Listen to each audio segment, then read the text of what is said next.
So hello everyone, good morning सभी को। उम्मीद करता हूँ मेरी वॉइस प्रॉपर आ रही होगी। एक बार कंफर्म कर देंगे सभी लोग।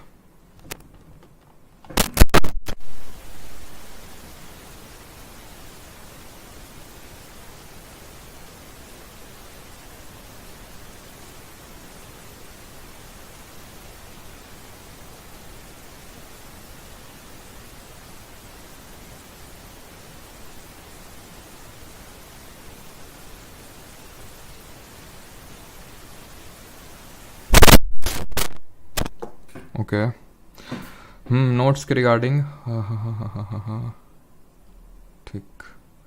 गुड मॉर्निंग सभी। चलो, तो नोट्स के रिगार्डिंग नोट्स आपके शेयर हो चुके थे, है ना। इंग्लिश वाले और हिंदी वाले भी ये क्लास ख़त्म होने के बाद तुरंत शेयर हो जाएंगे।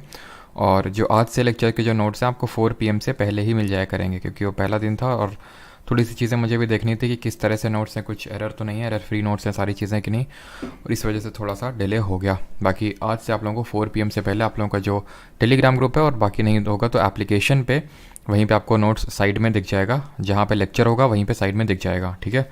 एंड बिकॉज कल काफ़ी लोग पूछ रहे थे कि सर कल तो आपने वीडियो लेक्चर को प्राइवेट ही नहीं किया, बिकॉज मैंने कल लास्ट में वीडियो में बोला था, क्योंकि कल पहला लेक्चर था, इस वजह से मैंने वो कर रखा था पब्लिक उसको, ठीक है। वो पब्लिक ही रहेगा, बाकी जो आगे आने वाले लेक्चर्स हैं वो फिर वैसे रहेंगे, ठीक है। जो तो आज हम लोग करने वाले हैं लेक्चर 2 फॉर द पॉलिटी, और इसमें आज हम लोग 3 टॉपिक्स को डील करने वाले हैं। एक तो है हमारा सोर्सेज ऑफ इंडियन कॉन्स्टिट्यूशन, ठीक है, सोर्सेज ऑफ इंडियन कॉन्स्टिट्यूशन। दूसरा है हमारा प्रियम्बल,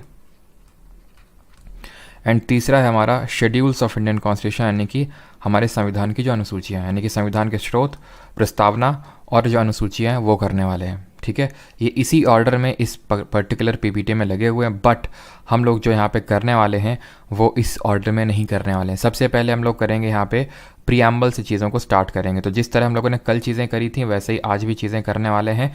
सबसे पहले मैं आपको कुछ चीज़ें समझाऊंगा, जैसे फॉर एग्जांपल प्रियम्बल है तो जो पोटेंशियल क्वेश्चंस एक तरह से जो आपके नोट्स बनेंगे वो यहाँ से भी बनेंगे, ठीक है। नोट्स यहाँ से पहले बनेंगे आपके प्रियम्बल ऑफ इंडियन कॉन्स्टिट्यूशन से, और उसके बाद चीज़ें स्टार्ट होंगी जो हम लोग क्वेश्चंस करते हैं वो। Is that clear?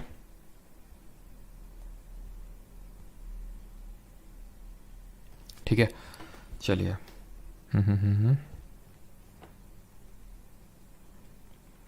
नोट्स का डेमो, हर चीज़ का डेमो चाहिए। अच्छा,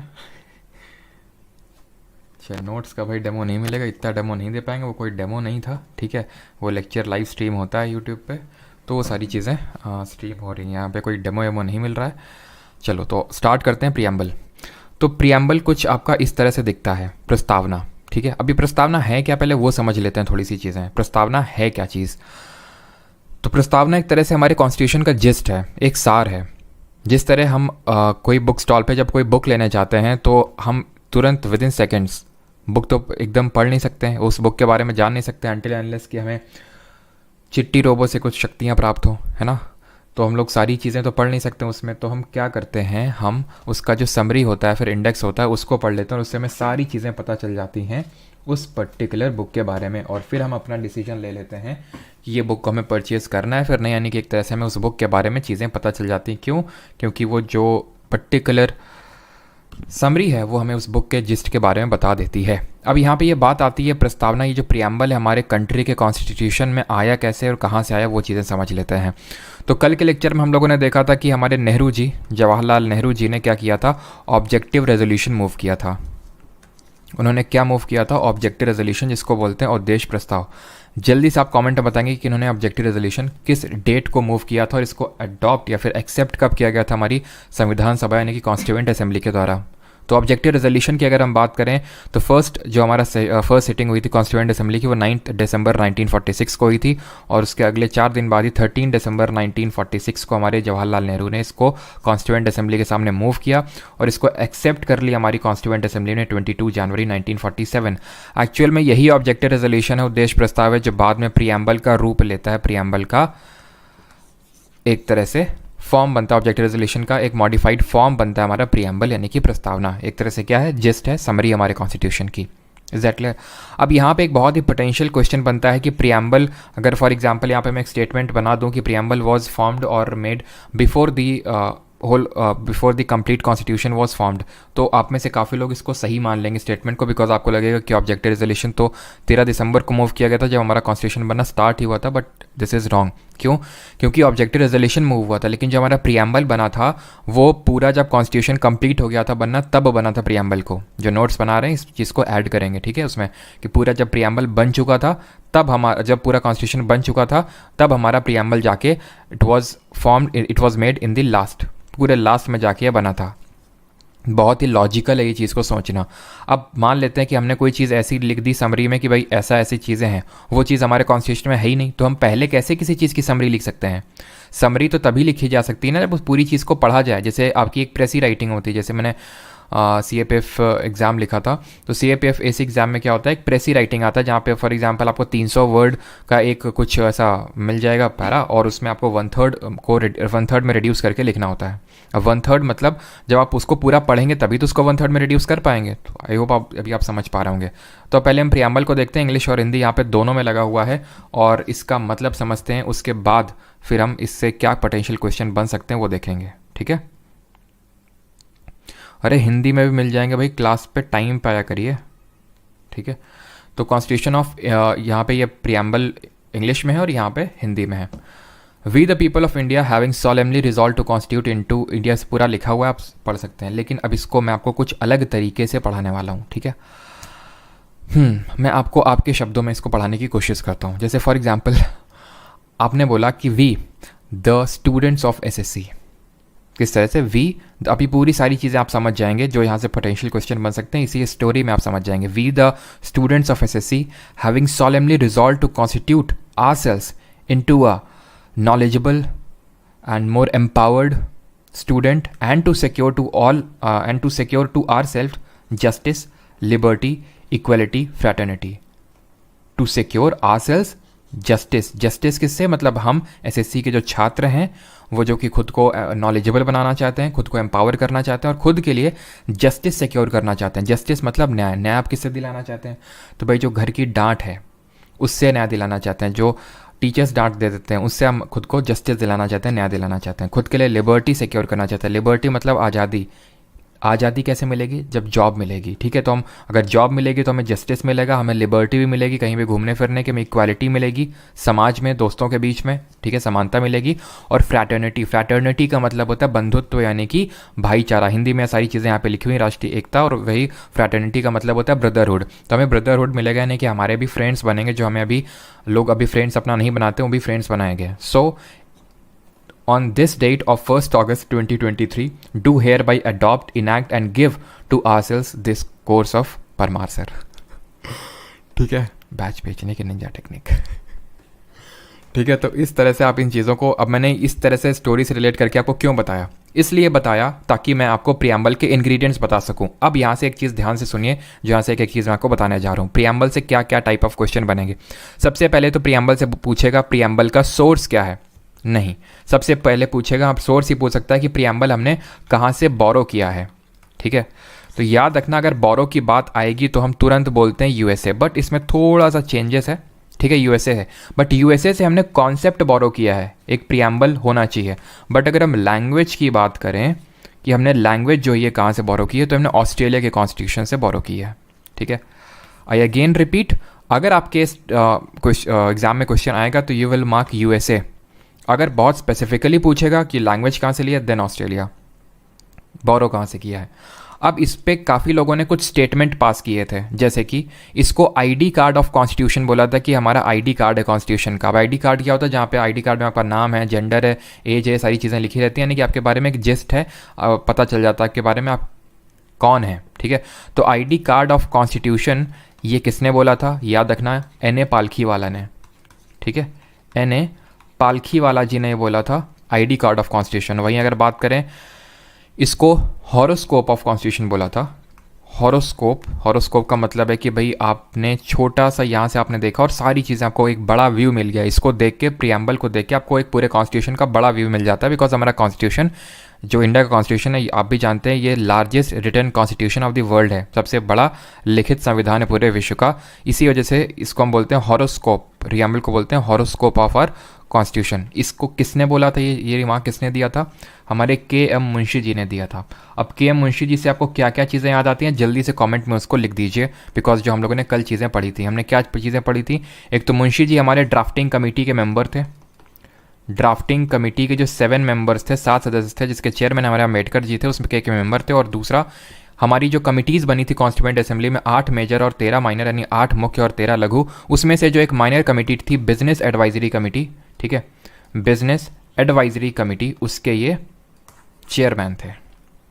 यहाँ तक क्लियर हो गया। अब यहाँ से चीज़ चालू होती है कि प्रियम्बल के इंग्रेडिएंट्स के बारे में, कि प्रियम्बल में दिया क्या गया हुआ है, ठीक है। प्रियम्बल के इंग्रेडिएंट्स, जैसे कि हम किसी भी रेसिपी के इंग्रेडिएंट्स के बारे में बात करते हैं तो अपने प्रियम्बल के इंग्रेडिएंट्स के बारे में बात करते हैं। Is that clear? तो सबसे पहला है हमारा इंग्रेडिएंट इसका सोर्स। ये हमें बताता है इसका सोर्स ऑफ अथॉरिटी क्या है, मतलब इसका कॉन्स्टिट्यूशन का सोर्स ऑफ अथॉरिटी क्या है, source of authority of constitution. तो source of authority of constitution according to preamble is people of India, यानी कि constitution derives its authority from the people of India, लोगों से अपनी अथॉरिटी को डिराइव करता है। और हमें ये कैसे पता चलता है? We the people of India, हमने भारत के लोगों ने खुद को ये संविधान दिया है। तो सोर्स ऑफ अथॉरिटी क्या है? People of India. दूसरा इंग्रेडिएंट है इसका नेचर, इसके नेचर के बारे में पता चलता है। जैसे हमें आपने बोला था कि we the students of SSC who want ourselves to be more knowledgeable, more empowered. तो ये आप नॉलेजेबल, एम्पावर करके खुद के नेचर के बारे में आप बता रहे हैं। तो ये जो यहाँ पे चीज़ें लिखी हुई है ना, sovereign, socialist, secular, democratic Republic, अब इसका मतलब भी देखेंगे, क्वेश्चन तो करेंगे ही, लेकिन अब इसका मतलब भी यहाँ पे देखेंगे। Sovereign, socialist, secular, democratic Republic, justice, liberty, equality, fraternity का मतलब क्या होता है, ठीक है। तो नेचर क्या है इसका? नेचर है सोवरेन, जो वहाँ पे लिखा हुआ है सोवरेन, सोशलिस्ट मैं शॉर्ट में लिख रहा हूँ, सेक्युलर, डेमोक्रेटिक और रिपब्लिक, ये इसका नेचर है। तीसरा इसका जो इंग्रेडिएंट है दैट इज़ इसका ऑब्जेक्टिव। किसके ऑब्जेक्टिव क्या है? ये करना क्या चाहता है? आप क्या करना चाह रहे थे? खुद को जस्टिस दिलाना चाह रहे थे, ठीक है, न्याय दिलाना चाह रहे थे। आप खुद को लिबर्टी दिलाना चाह रहे थे, आज़ादी दिलाना चाह रहे थे, खुद को आज़ाद करना चाहते थे इन बेड़ियों से ठीक है। इक्वालिटी खुद के लिए इंश्योर करना चाहते हैं आप, ताकि आपकी जॉब लगे। और फ्रैटर्निटी, ताकि आपका जो है ब्रदरहुड बढ़े, फ्रैटर्निटी। और वो कैसे आप करेंगे?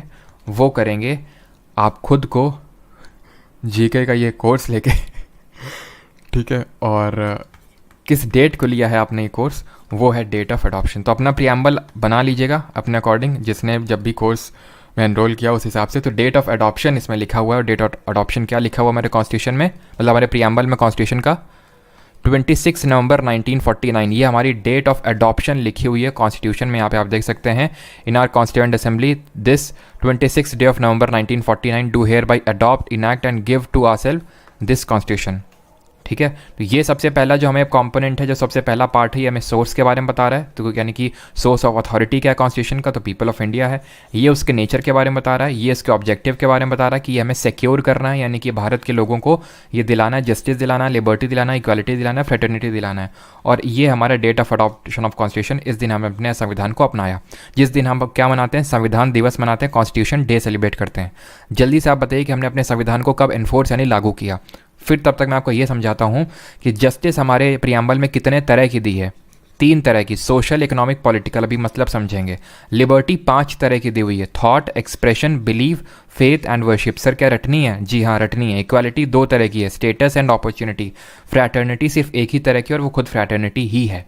हमने डेट ऑफ एनफोर्समेंट ऑफ हमारा कॉन्स्टिट्यूशन है 26 जनवरी 1950। इससे क्या याद आना चाहिए? 24 जनवरी 1950। 24 को क्या हुआ था? एक तो साइन हुआ था हैनिटन कॉन्स्टिट्यूशन में। 24 को national anthem, national song adopt किया था। 24 जनवरी 1950 को ये हमारी लास्ट सीटिंग हुई थी कॉन्स्टिट्यूएंट असेंबली को। और 24 जनवरी 1950 को ही हमने राजेंद्र प्रसाद को first president of India elect किया था हमारी कॉन्स्टिट्यूएंट असेंबली ने। Is that clear? तो ये सारे हमने इसके इंग्रेडिएंट भी समझ लिए। अब इसका हम एक एक करके मतलब समझेंगे कि यहाँ पे जो वर्ड्स लिखे हुए हैं डिफ़िकल्ट से, जैसे कि सॉवरेन, जिसका मतलब होता है संप्रभुता, इनके मतलब क्या है। लेकिन पहले मुझे इतना बताइए कि यहाँ तक किसी का कोई डाउट तो नहीं है। आई होप यहाँ तक किसी का कोई डाउट नहीं होगा। किसी का कोई डाउट तो नहीं यहाँ तक? 26 जनवरी 1905 नहीं 1950, ठीक है, नो सर, ऑल राइट। तो सॉवरेन का मतलब समझते हैं कि संप्रभुता का मतलब क्या होता है। सॉवरेन का मतलब होता है कि there is no authority above you. तो हमारे इस केस में मतलब हम खुद को एक तरह से आप ऐसे समझ लें कि हम खुद के ऊपर कोई अथॉरिटी नहीं है हमारे, नो अथॉरिटी अबव अस, या फिर हम इस केस में अपने बोल सकते हैं इंडिया, यानी कि भारत के ऊपर कोई और अथॉरिटी, हायर अथॉरिटी नहीं है। जैसे कि पहले ब्रिटिश टाइम पे होता था कि ब्रिटिशर जो बोलते थे, जो लॉ हमारे लिए इनैक्ट करते थे, वो हमें फॉलो करना पड़ता था। हम तब सॉवरेन नहीं थे क्योंकि कोई और हम पे रूल कर रहा था। तो सॉवरेन का मतलब है कि कोई हमें रूल कर नहीं रहा and we are free to take our decisions. ठीक। सोशलिस्ट की अगर बात करते हैं, जो हमारा sovereign, socialist, secular, democratic, republic, उन सबका मतलब देखेंगे। सोशलिस्ट का मतलब क्या है? सोशलिस्ट का मतलब हिंदी में होता है समाजवाद। अब समाजवाद का मतलब क्या होता है? देखो, हमारी डिफरेंट फॉर्म्स ऑफ इकोनॉमी होती हैं, अर्थव्यवस्था हमारी डिफरेंट तरह की होती हैं। ठीक है, मतलब समझो कैसी कैसी तरह की होती हैं। एक तो कैपिटलिस्टिक होती है, ठीक है, कैपिटलिस्ट इकोनॉमी होती है। एक होती है सोशलिस्ट इकोनॉमी, यहाँ पे मैं लिख देता हूँ सोशलिस्ट इकोनॉमी। और ठीक है, और एक होती है बीच की जिसको हम बोलते हैं मिक्स्ड इकोनॉमी। या फिर चलिए हम सोशलिस्ट और सिर्फ कैपिटल को ही लेते हैं और मिक्स्ड को यहाँ से हटा देते हैं। अब देखिए, कैपिटलिस्ट इकोनॉमी वो होती है जहाँ पे, मैंने आपको कल भी बताया था, पूंजीवाद इसको हिंदी में बोलते हैं, जहाँ पे पूंजीवादियों का पूरा शासन चलता है। गवर्नमेंट के कोई रूल्स एंड गवर्नमेंट के कोई इंटरफेरेंस नहीं होता है और प्राइवेट प्लेयर ही इसमें पूरा हर चीज़ में प्राइवेट प्राइवेट प्राइवेट हो रखा है। सोशलिस्ट इसका एकदम उल्टा है। सोशलिस्ट का मतलब है समाजवाद, यानी कि सारी चीज़ें एक तरह से हम बोल सकते हैं गवर्नमेंट के हाथ में है। लेकिन इसके भी डिफरेंट टाइप होते हैं, जैसे कि एक तो कम्युनलिस्टिक सोशलिज्म होता है। कम्युनलिस्टिक सोशलिज्म जैसे फॉर एग्जांपल रशिया, चाइना जैसी कंट्रीज़ में, कि हर चीज़ में गवर्नमेंट ही रहेगी, हर चीज़ पे गवर्नमेंट ही ओन करेगी, यानी कि हर चीज़ कहीं पे भी प्राइवेट प्लेयर को मौका नहीं मिलेगा। लेकिन जो हमारे यहाँ इंडिया में जो सोशलिज्म है वो डेमोक्रेटिक सोशलिज्म है। डेमोक्रेटिक सोशलिज्म ये बोलता है कि सबको बराबर मौका मिलेगा, गवर्नमेंट भी रहेगी, प्राइवेट प्लेयर्स भी खेलेंगे। बस ये है कि सोशलिज्म रहना चाहिए, सभी में इक्विटेबल डिस्ट्रीब्यूशन ऑफ वेल्थ रहना चाहिए, लेकिन हम उसको इस तरह से अचीव नहीं करेंगे जैसे कम्युनिस्ट कंट्रीज़ करती हैं। कैसे? एकदम प्रोहिबिशन लगा के कि कोई प्राइवेट एंटर कर ही नहीं सकता। तो एक तरह से हमारी मिक्स्ड इकोनॉमी है। डेमोक्रेटिक सोशलिज्म को हम फॉलो करते हैं, ठीक है। डेमोक्रेटिक सोशलिज्म को ही हम बोल सकते हैं मिक्स्ड इकोनॉमी, यानी कि मिश्रित अर्थव्यवस्था। क्लियर है? फिर हम बात करते हैं सोशलिस्ट का, आप मतलब समझ गए। सेक्युलर का मतलब क्या होता है? सेक्युलर जो कि आपको पंथ निरपेक्ष होता है, इसका मतलब है कि कोई भी भारत का कोई भी एक पर्टिकुलर धर्म नहीं है। जैसे कि Pakistan Islamic state of Pakistan है, उसका एक इस्लाम रिलीजन को वो सिर्फ मानता है, लेकिन हमारे यहाँ इंडिया में सभी धर्मों को बराबर मान्यता मिली हुई है। सेक्युलरिज्म भी दो तरह का होता है, एक होता है नेगेटिव और दूसरा पॉजिटिव। हमारे यहाँ पॉजिटिव सेक्युलरिज्म है। नेगेटिव पॉजिटिव में अंतर क्या होता है? नेगेटिव मतलब का होता है कि स्टेट का इंटरफेरेंस नहीं रहेगा रिलीजियस मैटर में, यानी कि जो गवर्नमेंट है वो रिलीजियस मैटर में इंटरफेयर नहीं करेगी। पॉजिटिव का मतलब होता है कि गवर्नमेंट का इंटरफेरेंस होता है रिलीजियस मैटर में, और वो हमारे इंडिया में है पॉजिटिव सेक्युलरिज्म। ठीक है। फिर हम बात करते हैं, वैसे तो मैं मतलब आपको बता दे रहा हूँ ताकि अगर क्वेश्चन इससे बन जाए तो आप कर पाएँ, ठीक है। सोशलिस्ट, अगला वर्ड हमारा सोवरेन, सॉरी सोशलिस्ट तो हो चुका है ना, एक सेकेंड। सोवरेन, सोशलिस्ट, सेक्युलर, इसके बाद आएगा डेमोक्रेटिक। यहाँ पे आगे लिख लेते हैं, ठीक है। अगला है हमारा डेमोक्रेटिक। डेमोक्रेटिक का मतलब है, डेमोक्रेसी का मतलब है कि कल भी मैंने बताया था, अब्राहम लिंकन जी ने जैसे बोला था, democracy is the government of the people, by the people and for the people, यानी लोगों के द्वारा लोगों की और लोगों के लिए जो हमारी सरकार होती है उसको हम डेमोक्रेटिक गवर्नमेंट बोलते हैं, ठीक है। तो डेमोक्रेसी का मतलब ये होता है हमारे, और डेमोक्रेसी भी डिफरेंट टाइप की होती है। एक होती है डायरेक्ट डेमोक्रेसी और दूसरी होती है इनडायरेक्ट डेमोक्रेसी। डायरेक्ट डेमोक्रेसी और इनडायरेक्ट डेमोक्रेसी का मतलब क्या होता है? हमारे इंडिया में कौन सी है? तो अगर हम बात करें डायरेक्ट डेमोक्रेसी, वो होती है जहाँ पे पीपल, लोग डायरेक्टली पार्टिसिपेट करते हैं। People directly participate in law making, यानी लोग डायरेक्टली पार्टिसिपेट करते हैं लॉ मेकिंग में। और इसका उल्टा इनडायरेक्ट होता है, यानी कि पीपल डायरेक्टली पार्टिसिपेट नहीं करते हैं लॉ मेकिंग में। अब मुझे बताइए इंडिया में कौन सी है, इनडायरेक्ट है या डायरेक्ट है? जल्दी से बताइए कमेंट में। इसका जो सही आंसर होगा, देखते हैं कितने लोगों ने दिया है। इसका सही आंसर होगा इनडायरेक्ट। इसलिए इनडायरेक्ट होगा क्योंकि हम डायरेक्टली लॉ मेकिंग में पार्टिसिपेट नहीं करते हैं, बिल्कुल नहीं करते। अब जैसे फॉर एग्जांपल कोई लॉ आता है, कोई बिल आता है, तो वो लोकसभा में जाता है। अगर हम यूनियन यानी कि सेंटर की बात करें, सेंटर लॉ की बात करें, तो लोकसभा, राज्यसभा, प्रेसिडेंट का, राष्ट्रपति का सहमति मिलेगा। क्या वो हमारे जनता के लिए रखा जाता है कि जनता उसमें बताए? अगर जनता ने बोल दिया, अगर मान लेते हैं कि 51% या फिर उससे ज़्यादा जनता ने बोल दिया कि हाँ ये बिल पास होना चाहिए, तो पास होगा, नहीं तो नहीं होगा। ऐसा इंडिया में होता है? नहीं होता है। लेकिन ऐसा कई सारी कंट्रीज़ में होता है, जैसे कि फॉर एग्जाम्पल स्विट्ज़रलैंड। अब वहाँ पर इसलिए हो पाता है क्योंकि उनकी पॉपुलेशन बहुत ही कम है, ठीक है, और उनकी पॉपुलेशन जो बहुत ज़्यादा लिटरेट है, तो वो डायरेक्टली पार्टिसिपेट कर सकते हैं लॉ मेकिंग में। हम इंडियंस अपने रिप्रेजेंटेटिव्स चुन के भेजते हैं, वो डेमोक्रेसी में मतलब एक तरह से लॉ मेकिंग करते हैं हमारे लिए। Is that clear? और ये डायरेक्ट डेमोक्रेसी में डिफरेंट टाइप की होती है, रेफरेंडम, प्लेबिसाइट, जहाँ पे लोगों का डायरेक्टली एक जनमत लिया जाता है, ठीक है। तो डेमोक्रेसी आप समझ गए, डेमोक्रेटिक का मतलब क्या है। अब मतलब समझिए रिपब्लिक का, जो फ्रीक्वेंटली आपके बार बार एग्जाम में पूछा जाता है। रिपब्लिक का मतलब क्या होता है? गणतंत्र का मतलब होता है, बहुत सिंपल, एक लाइन में ख़त्म करूंगा, हेड ऑफ कंट्री। वैसे हेड ऑफ स्टेट लिखना चाहिए, लेकिन फिर भी यहाँ पे हेड ऑफ कंट्री लिख रहा हूँ क्योंकि अभी आपको स्टेट का मतलब पता नहीं ढंग से। तो head of country is elected, बस यही है इसकी एक डेफिनेशन, यानी कि जो देश का जो मुखिया है वो इलेक्टेड है। फॉर एग्जाम्पल इंडिया क्या एक रिपब्लिक है? बिल्कुल है। यूएसए एक रिपब्लिक है? बिल्कुल है। यूके यानी ब्रिटेन जो हमें रूल करता था, क्या वो रिपब्लिक है? नहीं है, क्योंकि वहाँ पे यूके में जो हेड होता है कंट्री का, वो राजा या रानी होते हैं। जैसे चार्ल्स 3 अभी, ठीक है, तो क्या है, वो राजा है, मतलब एक तरह से उनका हेरिडेटरी पोजीशन है। अब उनके जो बेटे या बेटी होंगी वो अगले पोजीशन पे आएंगे, यानी कि वो एक मेरिटोक्रेसी से नहीं आ रहे हैं, क्योंकि वो खानदान है, वो उसी से बार बार आ रहे हैं, इसलिए उसको हम क्या बोलते हैं? रिपब्लिक नहीं बोलते हैं, क्योंकि वहाँ पे head of country is hereditary, not elected. तो जो जहाँ इलेक्टेड होता है इंडिया और यूएसए जैसी कंट्रीज़ में, वो रिपब्लिक होते हैं, और जहाँ नहीं होता है वो रिपब्लिक नहीं होते हैं। Is that clear? ठीक है, तो ये नोट्स आपको ऐड करना है जो नोट्स बना रहे हैं, ठीक है, रिपब्लिक।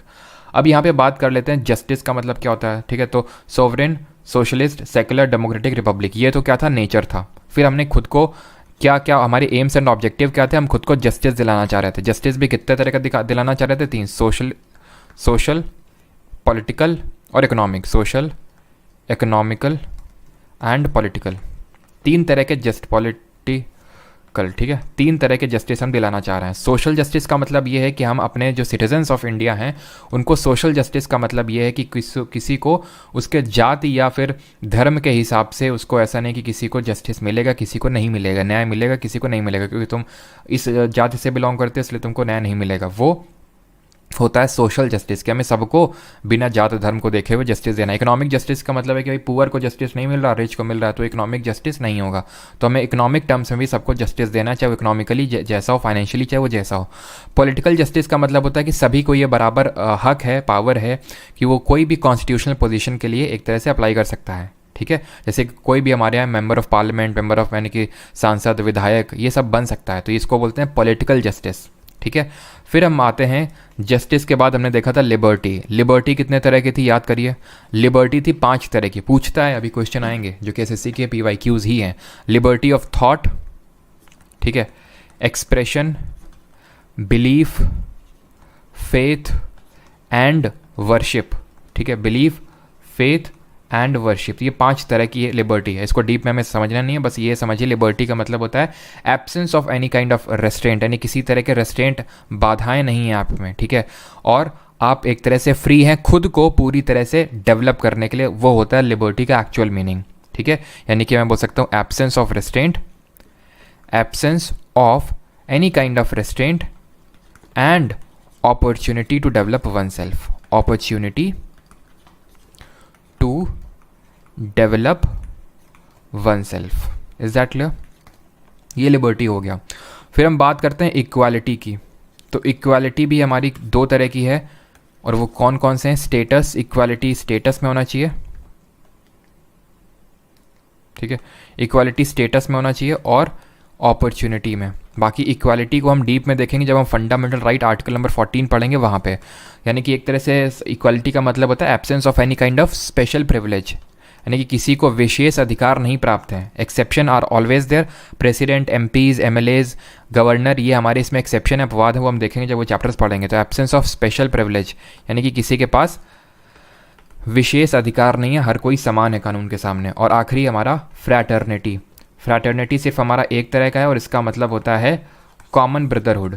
फ्रैटर्निटी का मतलब होता है कॉमन ब्रदरहुड, भाईचारा हमें बढ़ाना है, ठीक है। ये चीज़ें आपने सीख ली तो कितने टाइप के क्वेश्चन बनेंगे आपसे। सबसे पहले तो ये टाइप ऑफ क्वेश्चन बनेगा कि कहाँ से बोरो किया, कहाँ से लैंग्वेज लिया, आईडी कार्ड किसने बोला, हॉरोस्कोप किसने बोला, इंग्रेडिएंट्स क्या हैं, उनका मतलब क्या है।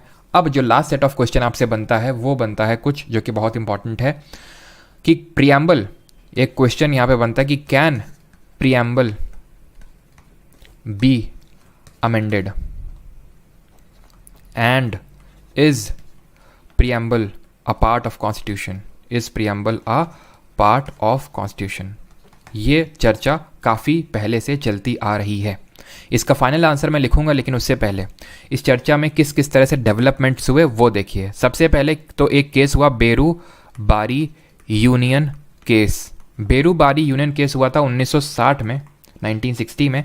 इसमें इन दोनों क्वेश्चन के आंसर, इस can preamble be amended, answer was no, is preamble a part of constitution, answer was no. यानी दोनों क्वेश्चन के आंसर इसमें नो दिए बेरू बारी यूनियन में।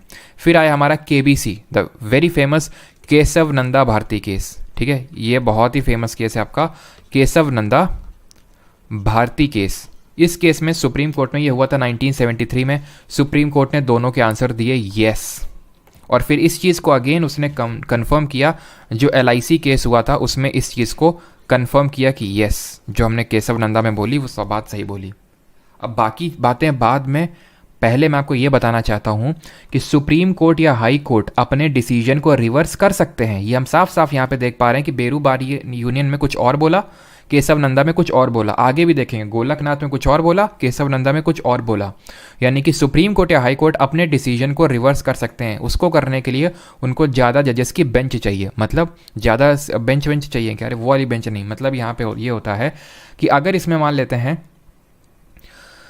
7 जज बैठे थे, तो अगर इसमें जो डिसीजन दिया गया था अगर इसको रिवर्स करना है तो ज़्यादा जजेस बैठने चाहिए और वो तब डिसीजन देना चाहिए। केशव नंदा भारती केस अब तक की सबसे बड़ी जजेस बेंच थी, जिसमें कि 13 जजेस बैठे थे। हमेशा जो जजेस बैठते हैं वो ऑड नंबर में बैठते हैं, नहीं तो फॉर एग्जांपल पता चला 14 बैठे, 7 ने बोला हाँ, 7 ने बोला ना, तो फिर क्या होगा। तो इसी वजह से जैसे 13 थे, 13 में 7 ने बोला हाँ, 6 ने बोला ना, तो अभी हो गया ना। तो बेरू बारी मतलब कभी भी डिसीजन रिवर्स करना होता तो हायर जजेस बेंच चाहिए होती। तो किस तरह से डेवलपमेंट हुआ आप समझ गए। सर हमें फाइनली याद क्या रखना है कि पार्ट है कि नहीं और क्या अमेंड हो सकता है कि नहीं। तो आपने याद रखना है yes yes yes, preamble is a part of constitution and preamble can be amended. तो दोनों क्वेश्चन के आंसर होंगे आपके येस। अब बात आती है कि क्या अब इसमें अमेंडमेंट हुआ है। सर अमेंडमेंट हो तो सकता है, लेकिन क्या इसमें अमेंडमेंट हुआ है, तो आंसर इज येस। कितनी बार हुआ है।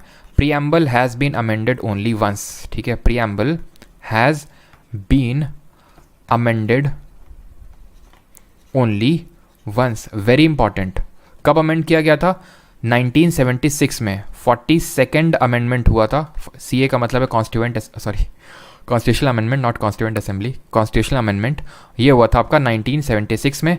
इसको हम मिनी कॉन्स्टिट्यूशन के नाम से भी जानते हैं, इस अमेंडमेंट को याद रखिएगा। यहाँ पे एक चीज़ मैं आपको बता दूँ, कई सारी मैंने बुक्स वगैरह में देखा है कभी आर्टिकल अलग से एक चैप्टर है, अमेंडमेंट अलग से चैप्टर है। कभी आपको ऐसे नहीं पढ़ना चाहिए। ठीक है, हम लोग ऐसे ही बीच बीच में अमेंडमेंट करते रहेंगे, केसेस करते रहेंगे और आर्टिकल भी हमारे हो जाएंगे, पार्ट भी हमारे ऐसे हो जाएंगे, फिर आखिर में समराइज़ कर लेंगे भाई, जो अगर इक्का दुक्का छूटेंगे। ये होता है सही तरीका कि हम चैप्टर के थ्रू पढ़ें।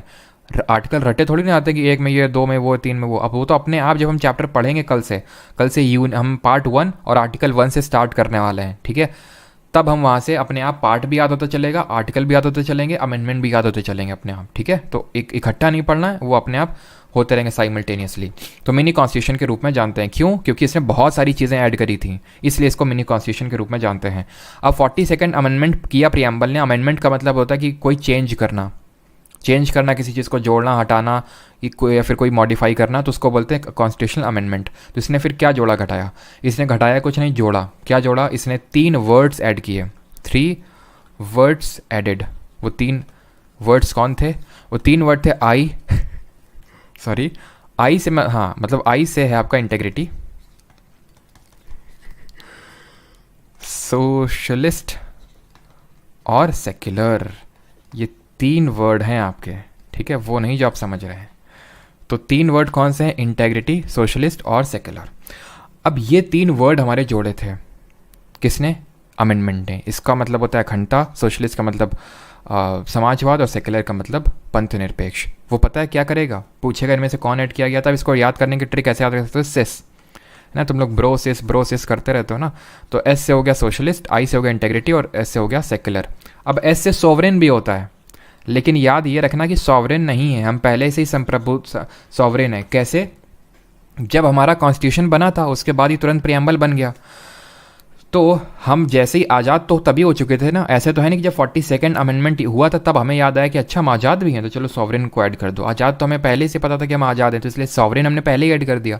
तो अमेंडमेंट से ऐड करने की बात आती ही नहीं है। अब इसमें और किस तरह से क्वेश्चन बन सकता है, अभी तो क्वेश्चन देखेंगे, लेकिन ये समझ लीजिए वो ऐसे पूछ सकता है कि, चलो मैं तुमसे अभी पूछूंगा, मुझे याद दिलाना, आखिरी में जब मैं क्वेश्चन बनाऊंगा तो वहीं पे क्वेश्चन फॉर्म करूंगा। अब बताइए जल्दी से, अब क्वेश्चन आएंगे खट खट खट खट, सारे क्वेश्चन तुरंत होने चाहिए, ठीक है, बिना ज़्यादा टाइम वेस्ट किए हुए। The preamble of Indian constitution starts with the phrase, बताइए, आंसर आने चाहिए तुरंत, ठीक है। आईएसएस भी कर सकते हैं, आईएसएस भी बन रहा है। चलो, तो यहाँ पे आंसर क्या होगा, हम भारत के लोग, यानी we the people of India. अगला question, the language and ideals of the preamble of constitution of India is influenced by which of the following nation. USA, France, Australia, let the correct of 1 and 2, 2 and 3, 1 and 3, 1, 2 and 3। अभी देखा, USA से concept लिया, Australia से language लिया, 1 and 3, option number C. Question number 14। Question number 15, the preamble of Indian constitution was adopted on. Preamble को हमने कब adopt किया था, बताइए।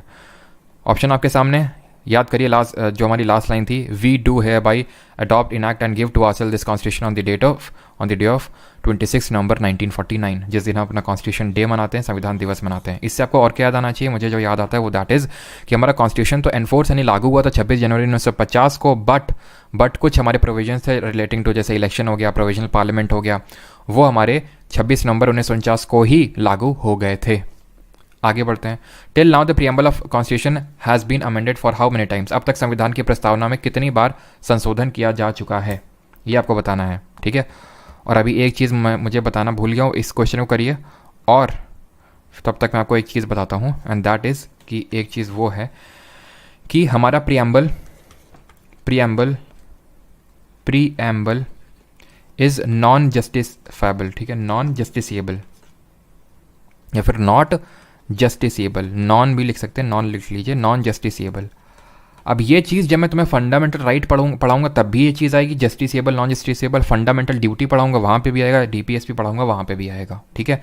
सारी चीज़ों में बस फंडामेंटल राइट, मौलिक अधिकार ही एक ऐसी चीज़ है जो जस्टिसेबल है, वाद योग्य है। बाकी सारी चीज़ें अवाद योग्य है, यानी नॉन जस्टिसेबल है। सर मतलब बताओ, बताते हैं अभी। इसका मतलब होता है कि जस्टिसेबल का मतलब है आप कोर्ट में जाओगे आपको न्याय मिलेगा, लेकिन इसको लेके आप कोर्ट में नहीं जा सकते कि यहाँ पे तो लिखा जस्टिस सोशल, इकोनॉमिक, पॉलिटिकल, और हमको सोशल टर्म्स में जस्टिस नहीं मिल रहा तो हमें न्याय दो। वो बोलेगा ये बेटा प्रियम्बल है, वहाँ पे देख लो, वो नॉन जस्टिसेबल हम पहले ही बोल चुके हैं। तो preamble is non justiciable, clear है, यानी कि इसमें कोई चीज़ लिखी है इसको लेकर आप कोर्ट नहीं जा सकते हैं। हाँ, कोर्ट उसको देख सकता है वो कि भाई हाँ ये अच्छी चीज़ लिखी हुई, हमारा देश ऐसा होना चाहिए, लेकिन उस पे आपका हक नहीं है कि भाई यहाँ पे तो ये चीज़ लिखी हुई और हमको ये नहीं मिली।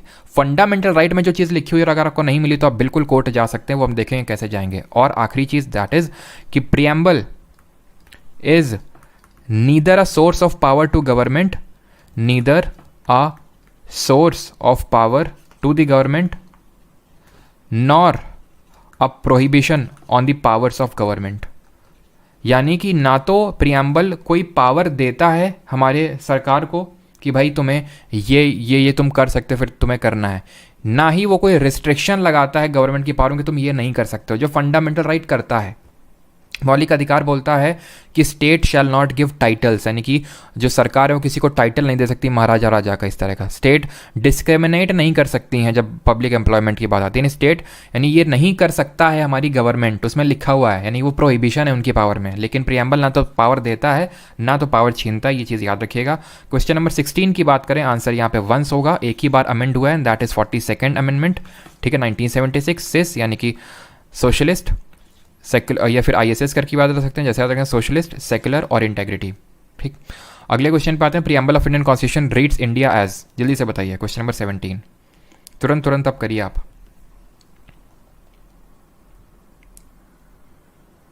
प्रियम्बल को बेस मान के हम कॉन्स्टिट्यूशन में चेंज कर सकते हैं क्या, प्रणवी भोसले? प्रणवी जी, प्रियम्बल को हमारा कॉन्स्टिट्यूशन जो है वो एक जुडिशल रिव्यू के लिए उसको यूज़ करता है, किसी लॉ की कॉन्स्टिट्यूशनल वैलिडिटी को चेक करने के लिए यूज़ कर सकता है वो, ठीक है। Preamble of Indian constitution reads India as sovereign socialist secular democratic republic. Order आपको बताना है, तो फर्स्ट वाला आंसर होगा which amendment act introduce changes in preamble to Indian constitution. भारतीय संविधान की प्रस्तावना में भारत को डैश लिखा गया है, मतलब ये थोड़ा सा हिंदी में आई थिंक सही नहीं है, मतलब एक तरह से हिंदी में क्वेश्चन ये होना चाहिए कि किस अमेंडमेंट ने चेंजेस किए थे, बदलाव किए थे प्रस्तावना में। तो ये था हमारा 42nd amendment of 1976।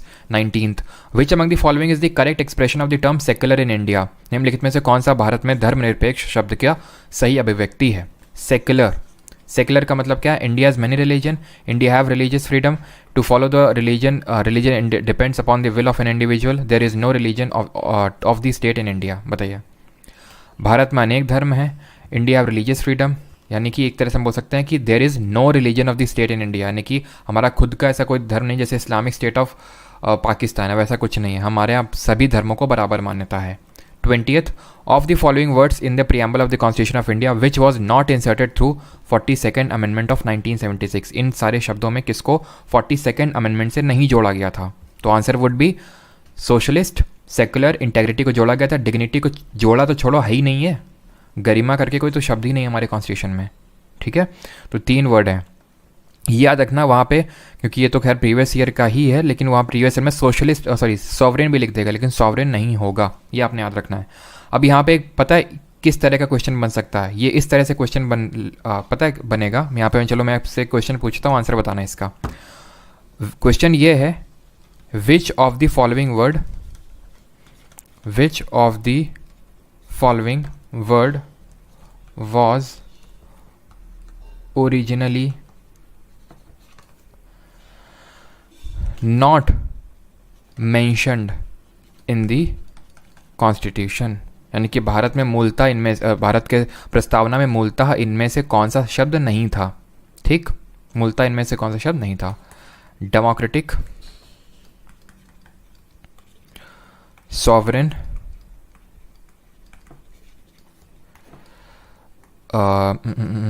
Secular, Republic.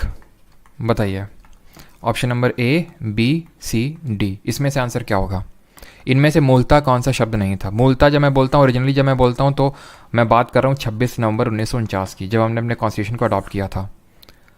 तो उनमें से कौन सा शब्द नहीं था, ये वाला नहीं होगा ना। क्यों? क्योंकि ये तो 42nd अमेंडमेंट से ऐड किया गया था, सोशलिस्ट सेक्युलर इंटेग्रिटी, तो ये ओरिजिनली नहीं था, बाद में ऐड किया गया था। तो इस तरह से भी क्वेश्चन बन सकता है, इसको याद रखिएगा। अगला क्वेश्चन है question number 21।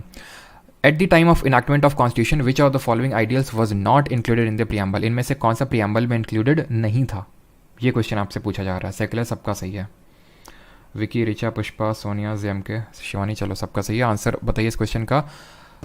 At the time of enactment of constitution इनमें से कौन सा आइडियल्स नहीं था इंक्लूडेड। तो ऑब्वियस सी बात है, वही जो मैंने यहाँ पे क्वेश्चन पूछा वही सेम है। सोशलिस्ट, सेक्युलर और इंटेग्रिटी, इनको बाद में जोड़ा गया, तो option number A will be the answer.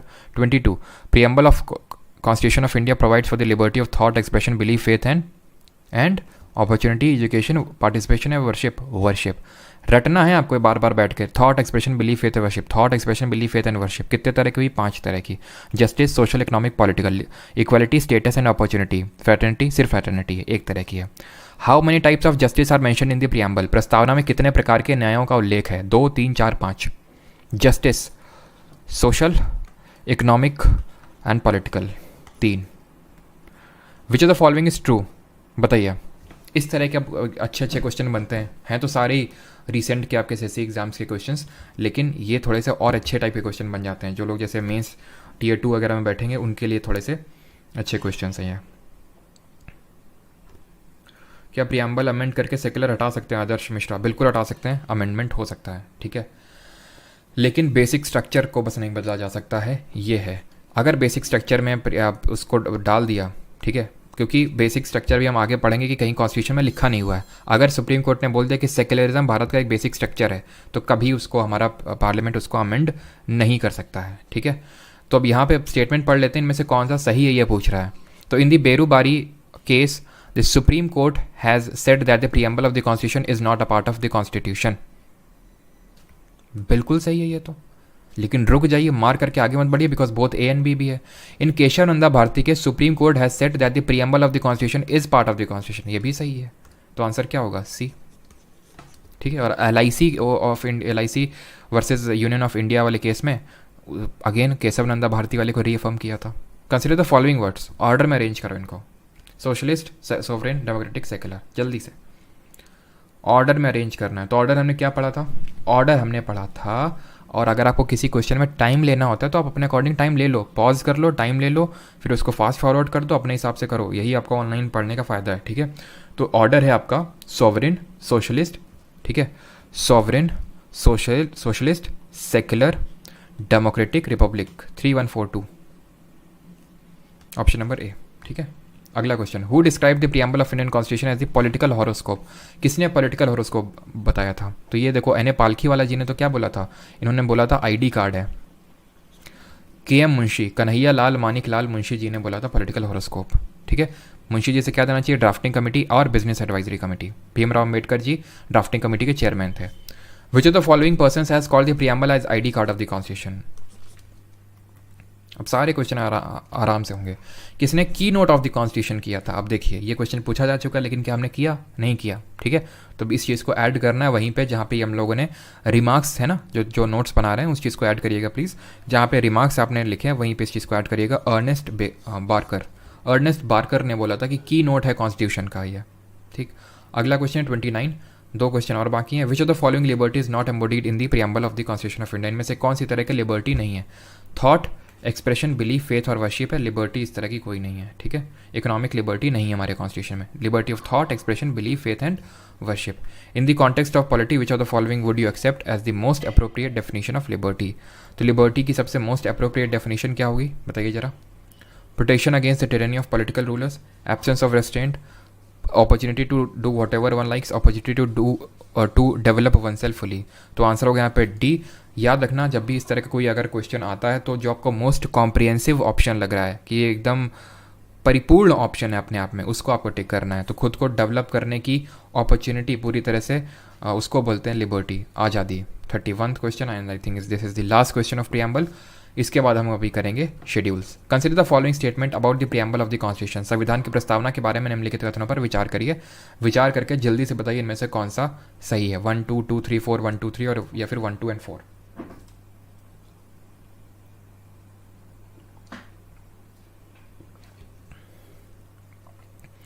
Objective resolution proposed by Nehru ultimately became the preamble. It is not justiciable in nature.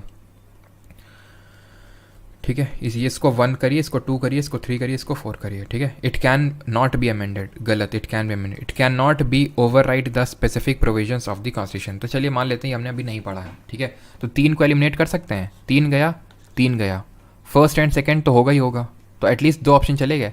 It can not B, इसे संविधान के विशिष्ट प्रावधानों से अलग नहीं किया जा सकता। It can not be override the specific, it can not be over ridden होगा यहाँ पे, over ridden by the specific provisions of the constitution. तो ये बात बिल्कुल सही, इसको हम अलग, इसे संविधान के विशिष्ट प्रावधानों से अलग नहीं किया जा सकता। आंसर होगा ऑप्शन नंबर डी, 1 2 एंड 4। तो तीसरा वाला आपका स्टेटमेंट गलत इसलिए था बिकॉज केशवानंद भारती केस में ये बोला गया है कि preamble is the part of the constitution and it can be amended, और इसको एक बार अमेंड किया भी जा चुका है। यहाँ से होता है हमारा प्रीएम्बल खत्म। अब यहाँ से आते हैं अपने दूसरे कॉम्पोनेंट पे, and that is schedules of Indian constitution. ठीक है। जिनको हम बोलते हैं अनुसूचियाँ। ठीक है। अनुसूचियाँ करते हैं अभी। ठीक है। सर पीडीएफ का बैकग्राउंड वाइट कर दो, ऐसे प्रिंट नहीं निकलेगा। अच्छा चलिए, तो अभी आते हैं अनुसूचियाँ पे। अनुसूचियाँ क्या हैं? तो अनुसूचियाँ हमारे कॉन्स्टिट्यूशन में मेंशन कुछ ऐसी चीज़ें हैं जो हमारे काफ़ी जो कंपोनेंट्स हमारे कॉन्स्टिट्यूशन के उसके बारे में बताते हैं। जैसे हमारे टोटल 12 अनुसूचियाँ हैं। संविधान में कितने अनुसूचियाँ हैं? 12 अनुसूचियाँ, 12 शेड्यूल्स हैं। लेकिन ओरिजिनली 12 शेड्यूल नहीं थे। तो शेड्यूल्स का थोड़ा सा हिस्ट्री समझ लेते हैं। जो हमारे संविधान में अनुसूचियाँ दी हैं, याद हमें ये रखना है कि ओरिजिनली अगर हम बात करें, मूलतः हमारे जो संविधान में अनुसूचियाँ थीं वो कितनी थी? 8 थी। ठीक है। एट प्रेजेंट अगर बात करें कितनी है? 12 है, 12 है। ठीक। उनको अमेंडमेंट से जोड़ा गया होगा, वो देखेंगे अभी। अब इन शेड्यूल्स को हमें याद करना है। याद करने के मैं तुम्हें बताता हूँ ट्रिक, ठीक है। ट्रिक है आपकी tears of old PM, trick है आपकी टीयर्स ऑफ ओल्ड पीएम, ये आपकी ट्रिक है। अब कैसे इससे याद होगा, ध्यान से समझिए। टी से हो गया आपका टेरिटरी। अभी आपको समझाऊंगा एक एक करके, चिंता ना करिए। जैसे वो पूरा समझ लिया, प्रियम्बल क्वेश्चन कर लिया, पूरा एकदम सिक्योर हो गया, उसी तरह से इसको भी पढ़ लेंगे, समझ लेंगे, फिर क्वेश्चन कर लेंगे, सिक्योर कर लेंगे, और फिर आखिरी में आ जाएंगे सोर्सेज ऑफ इंडियन कॉन्स्टिट्यूशन में, और ख़त्म हो गया, ठीक है। इस तरह से चीज़ें हम लोग करने वाले हैं। तो टी से हो गया territory. What does territory mean, तो इस पहले वाले शेड्यूल में क्या दिया हुआ है, या तो एक एक करके समझते जाएं, ऐसे ही करके ना। टी से हो गया आपका टेरिटरी, तो एक एक करके हम समझ ही लेते हैं, ठीक है। फर्स्ट शेड्यूल में क्या दिया हुआ है, तो इसमें दिया हुआ है नामकरण, name of states and their territorial jurisdiction and their. यहाँ पर लिख इसलिए नहीं रहा हूँ पूरा, बिकॉज यहाँ पर लिखा हुआ है, ठीक है। और समझा मैं आपको दूंगा पूरा, बिकॉज समझाने का मेरा आपका काम है, ठीक है। देयर टेरिटोरियल एक्सटेंट या फिर जुरिसडिक्शन, इसका मतलब क्या, राज्यों के नाम और उनका क्षेत्राधिकार कहाँ तक चलता है। साथ ही साथ यही काम यूटीज़ के लिए भी है। 28 स्टेट और 7 नहीं 8 हो गए यहाँ पे, ठीक है, 8 यूटीज़। तो 28 राज्य और 8 केंद्र शासित प्रदेशों का नामकरण और उनका क्षेत्राधिकार दिया हुआ है। ई से है एमोल्यूमेंट। सर ई से एमोल्यूमेंट तो कहीं दिख नहीं रहा। अलावेंस को ही एमोल्यूमेंट भी बोलते हैं। अलावेंस का मतलब भत्ता, यानी प्रेसिडेंट को कितनी सैलरी मिलेगी, वाइस प्रेसिडेंट को, स्पीकर को, जज को, कैग को कितनी सैलरी मिलेगी, अलावेंस मिलेगा, एमोल्यूमेंट मिलेगा, वो दिया हुआ है यहाँ पे, ठीक है। यहाँ पे एक तरह से सैलरी दी हुई है, एमोल्यूमेंट दिए हुए हैं, भत्ता दिया हुआ है। क्लियर है। क्या सर हमें ये याद करना पड़ेगा क्या कि किस किस की सैलरी लिखी हुई है, अभी मैं आपको बताता हूँ, ठीक है। वो याद भी मैं आपको अभी करवा दूंगा, आपको याद भी नहीं करना पड़ेगा और याद हो भी जाएगा। ए से है अफर्मेशन एंड ओथ। ए से क्या है, अफर्मेशन एंड ओथ। यहाँ पे अफर्मेशन और ओथ किसकी मेंशनड है, तो ओथ है जैसे मिनिस्टर्स की ओथ है, एमपीज़ की, एमएलएस की, जो मिनिस्टर्स लोग हैं, कैग की, सुप्रीम कोर्ट, हाई कोर्ट, जजेस की ओथ है। क्या सर ये याद करना है, तो चलिए अभी बताते हैं। सेकंड शेड्यूल में क्या दिया हुआ है, यहाँ पे लिखते हैं, ये सेकंड शेड्यूल है, ये थर्ड शेड्यूल है, ठीक है। सेकंड में क्या दिया हुआ है, एमोल्यूमेंट दिया हुआ है, भत्ता दिया हुआ है, अलावेंस यानी कि सैलरी दी हुई है। थर्ड में क्या दिया हुआ है, ओथ दिया हुआ है, शपथ दिया हुआ है। तो अगर तुमसे कभी पूछ लेना कि सेकंड शेड्यूल में कौन कौन मेंशन्ड है, थर्ड में कौन कौन मेंशन्ड है, कौन नहीं है, तो पता है याद करने का सबसे बेस्ट तरीका है, अभी बताता हूँ तुम्हें। इसमें प्रेसिडेंट है, ठीक है, गवर्नर है, वाइस प्रेसिडेंट है, हमारे जजेस हैं, हमारा कैग है, ये सब कोई है, ठीक। हमारा स्पीकर है, ठीक है, डेप्यूटी स्पीकर है, चेयरमैन, चेयरमैन तो वही वाइस प्रेसिडेंट हो गया राज्यसभा का, डेप्यूटी चेयरमैन हो गया। और ऐसे ही स्टेट लेवल में भी है, यानी कि स्टेट का तो गवर्नर हो गया, स्टेट के जो लेजिस्लेटिव असेंबली के स्पीकर होंगे वहाँ के डेप्यूटी स्पीकर होंगे, वहाँ का लेजिस्लेटिव अगर काउंसिल है तो वहाँ के जो डेप्यूटी चेयरमैन हैं, हाई कोर्ट के जजेस, इन सब का भत्ता लिखा हुआ है, ताकि सरकार इनका भत्ता चेंज ना कर सके। पहले से लिख के गए हमारे कॉन्स्टिट्यूशन में कर कि ये ऐसा ऐसा है, और ये एक पर्टिकुलर फंड होता है, वो हम पार्लियामेंट चैप्टर पढ़ेंगे, वहाँ से निकलेगी इनकी सैलरी वगैरह, तो तुम चेंज नहीं कर सकते हो, ठीक। इस वजह से अब भाई हाथ किसके किसके हाथ में पावर होती है, मिनिस्टर्स के पास। तो मिनिस्टर की सैलरी यहाँ पे लिखी होगी, नहीं लिखी होगी, क्यों, क्योंकि वो अपनी सैलरी को थोड़ी ना घटाएंगे। तो इन लोग किस लिए लिख के गए हैं, ताकि इन लोग की सैलरी मिनिस्टर्स लोग ना घटा सकें, खुद की तो घटाएंगे नहीं, इसलिए उनके नाम नहीं लिखे हुए हैं। ये लॉजिक से तुम्हें याद करना है। ओथ किसका है यहाँ पे, ओथ यहाँ पे प्रेसिडेंट का नहीं है, गवर्नर नहीं है, वाइस प्रेसिडेंट नहीं है, क्लियर हो गया। स्पीकर डेप्यूटी स्पीकर नहीं है, ये इसलिए नहीं है स्पीकर डेप्यूटी स्पीकर, क्योंकि अभी तुम्हें बताता हूँ, जब पार्लियामेंट पढ़ेंगे तो ये लोग अलग से कोई ओथ लेते ही नहीं है, शपथ। स्पीकर पद की कोई अलग से शपथ नहीं होती है, ठीक है। अब इनको छोड़ के सारे जितने हो गए हमारे, ये जजेस हो गए, ठीक है। सबसे पहले तो मिनिस्टर ले लो, क्योंकि मिनिस्टर लोग को पद धारण करने की, हाउस में घुसने की जल्दी होती है ना, तो इनसे बोला ये रुको ओथ लेके जाओ पहले, ठीक है। तो इन लोगों की सैलरी नहीं मेंशन कर रखा है वहाँ पे मिनिस्टर्स का। मिनिस्टर्स आपके यूनियन लेवल के भी और स्टेट लेवल के भी, ठीक है। ये तो मिनिस्टर हो गए जिन्होंने कोई पोर्टफोलियो होल्ड कर रखा है कि भाई ये हमारे फॉरेन अफेयर्स मिनिस्टर हैं, ये हमारे डिफेंस मिनिस्टर हैं, फाइनेंस मिनिस्टर हैं, वो तो मिनिस्टर हो गए। अब जैसे राहुल गांधी हैं और बाकी मान लेते हैं बीजेपी के कुछ एमपीज़ हैं, वो मिनिस्टर नहीं हैं, तो वो उनकी भी सेम मेंशन, यानी कि कोई भी जो हमारा एमपी है, सेम कोज विद एमपीज़ और एमएलएज का भी इसमें मेंशनड है।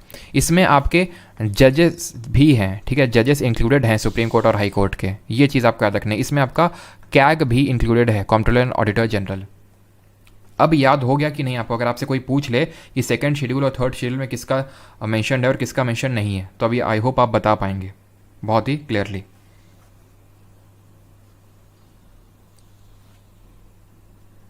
ठीक।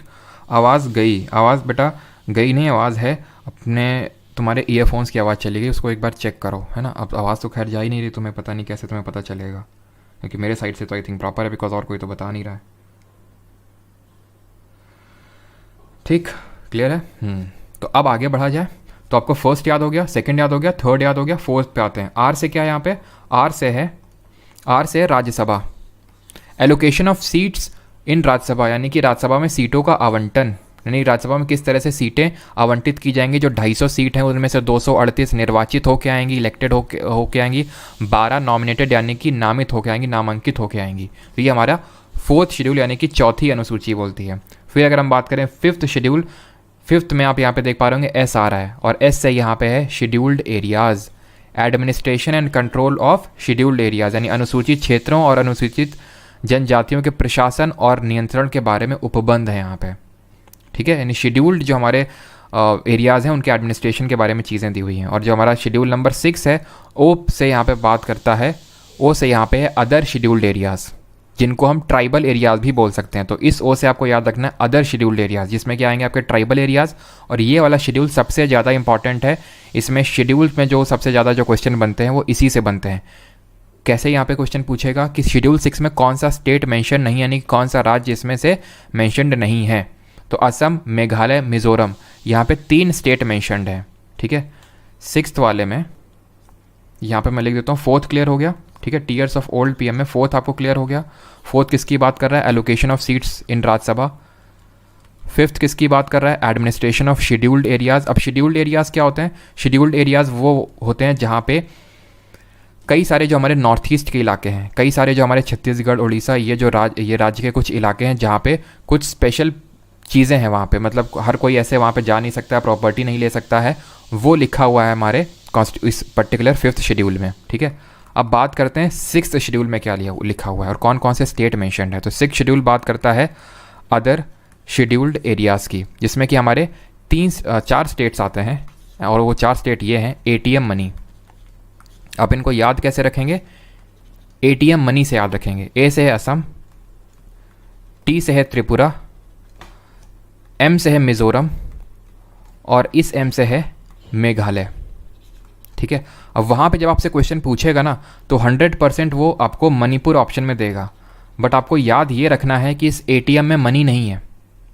मैंने आपको किस तरह से ये 4 स्टेट याद करवाया, ATM money, right.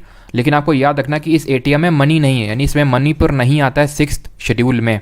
5th schedule में हमारे शेड्यूल्ड एरियाज़ आएंगे जो कि बहुत सारे राज्यों में हो सकते हैं। अदर शेड्यूल्ड एरियाज़ में, यानी कि जो हमारे ट्राइबल एरियाज़ हैं, उसमें 4 स्टेट आते हैं एटीएम मनी। ए से असम, टी से त्रिपुरा, एम से मिज़ोरम और एम से मेघालय। इसमें मणिपुर आपका नहीं है।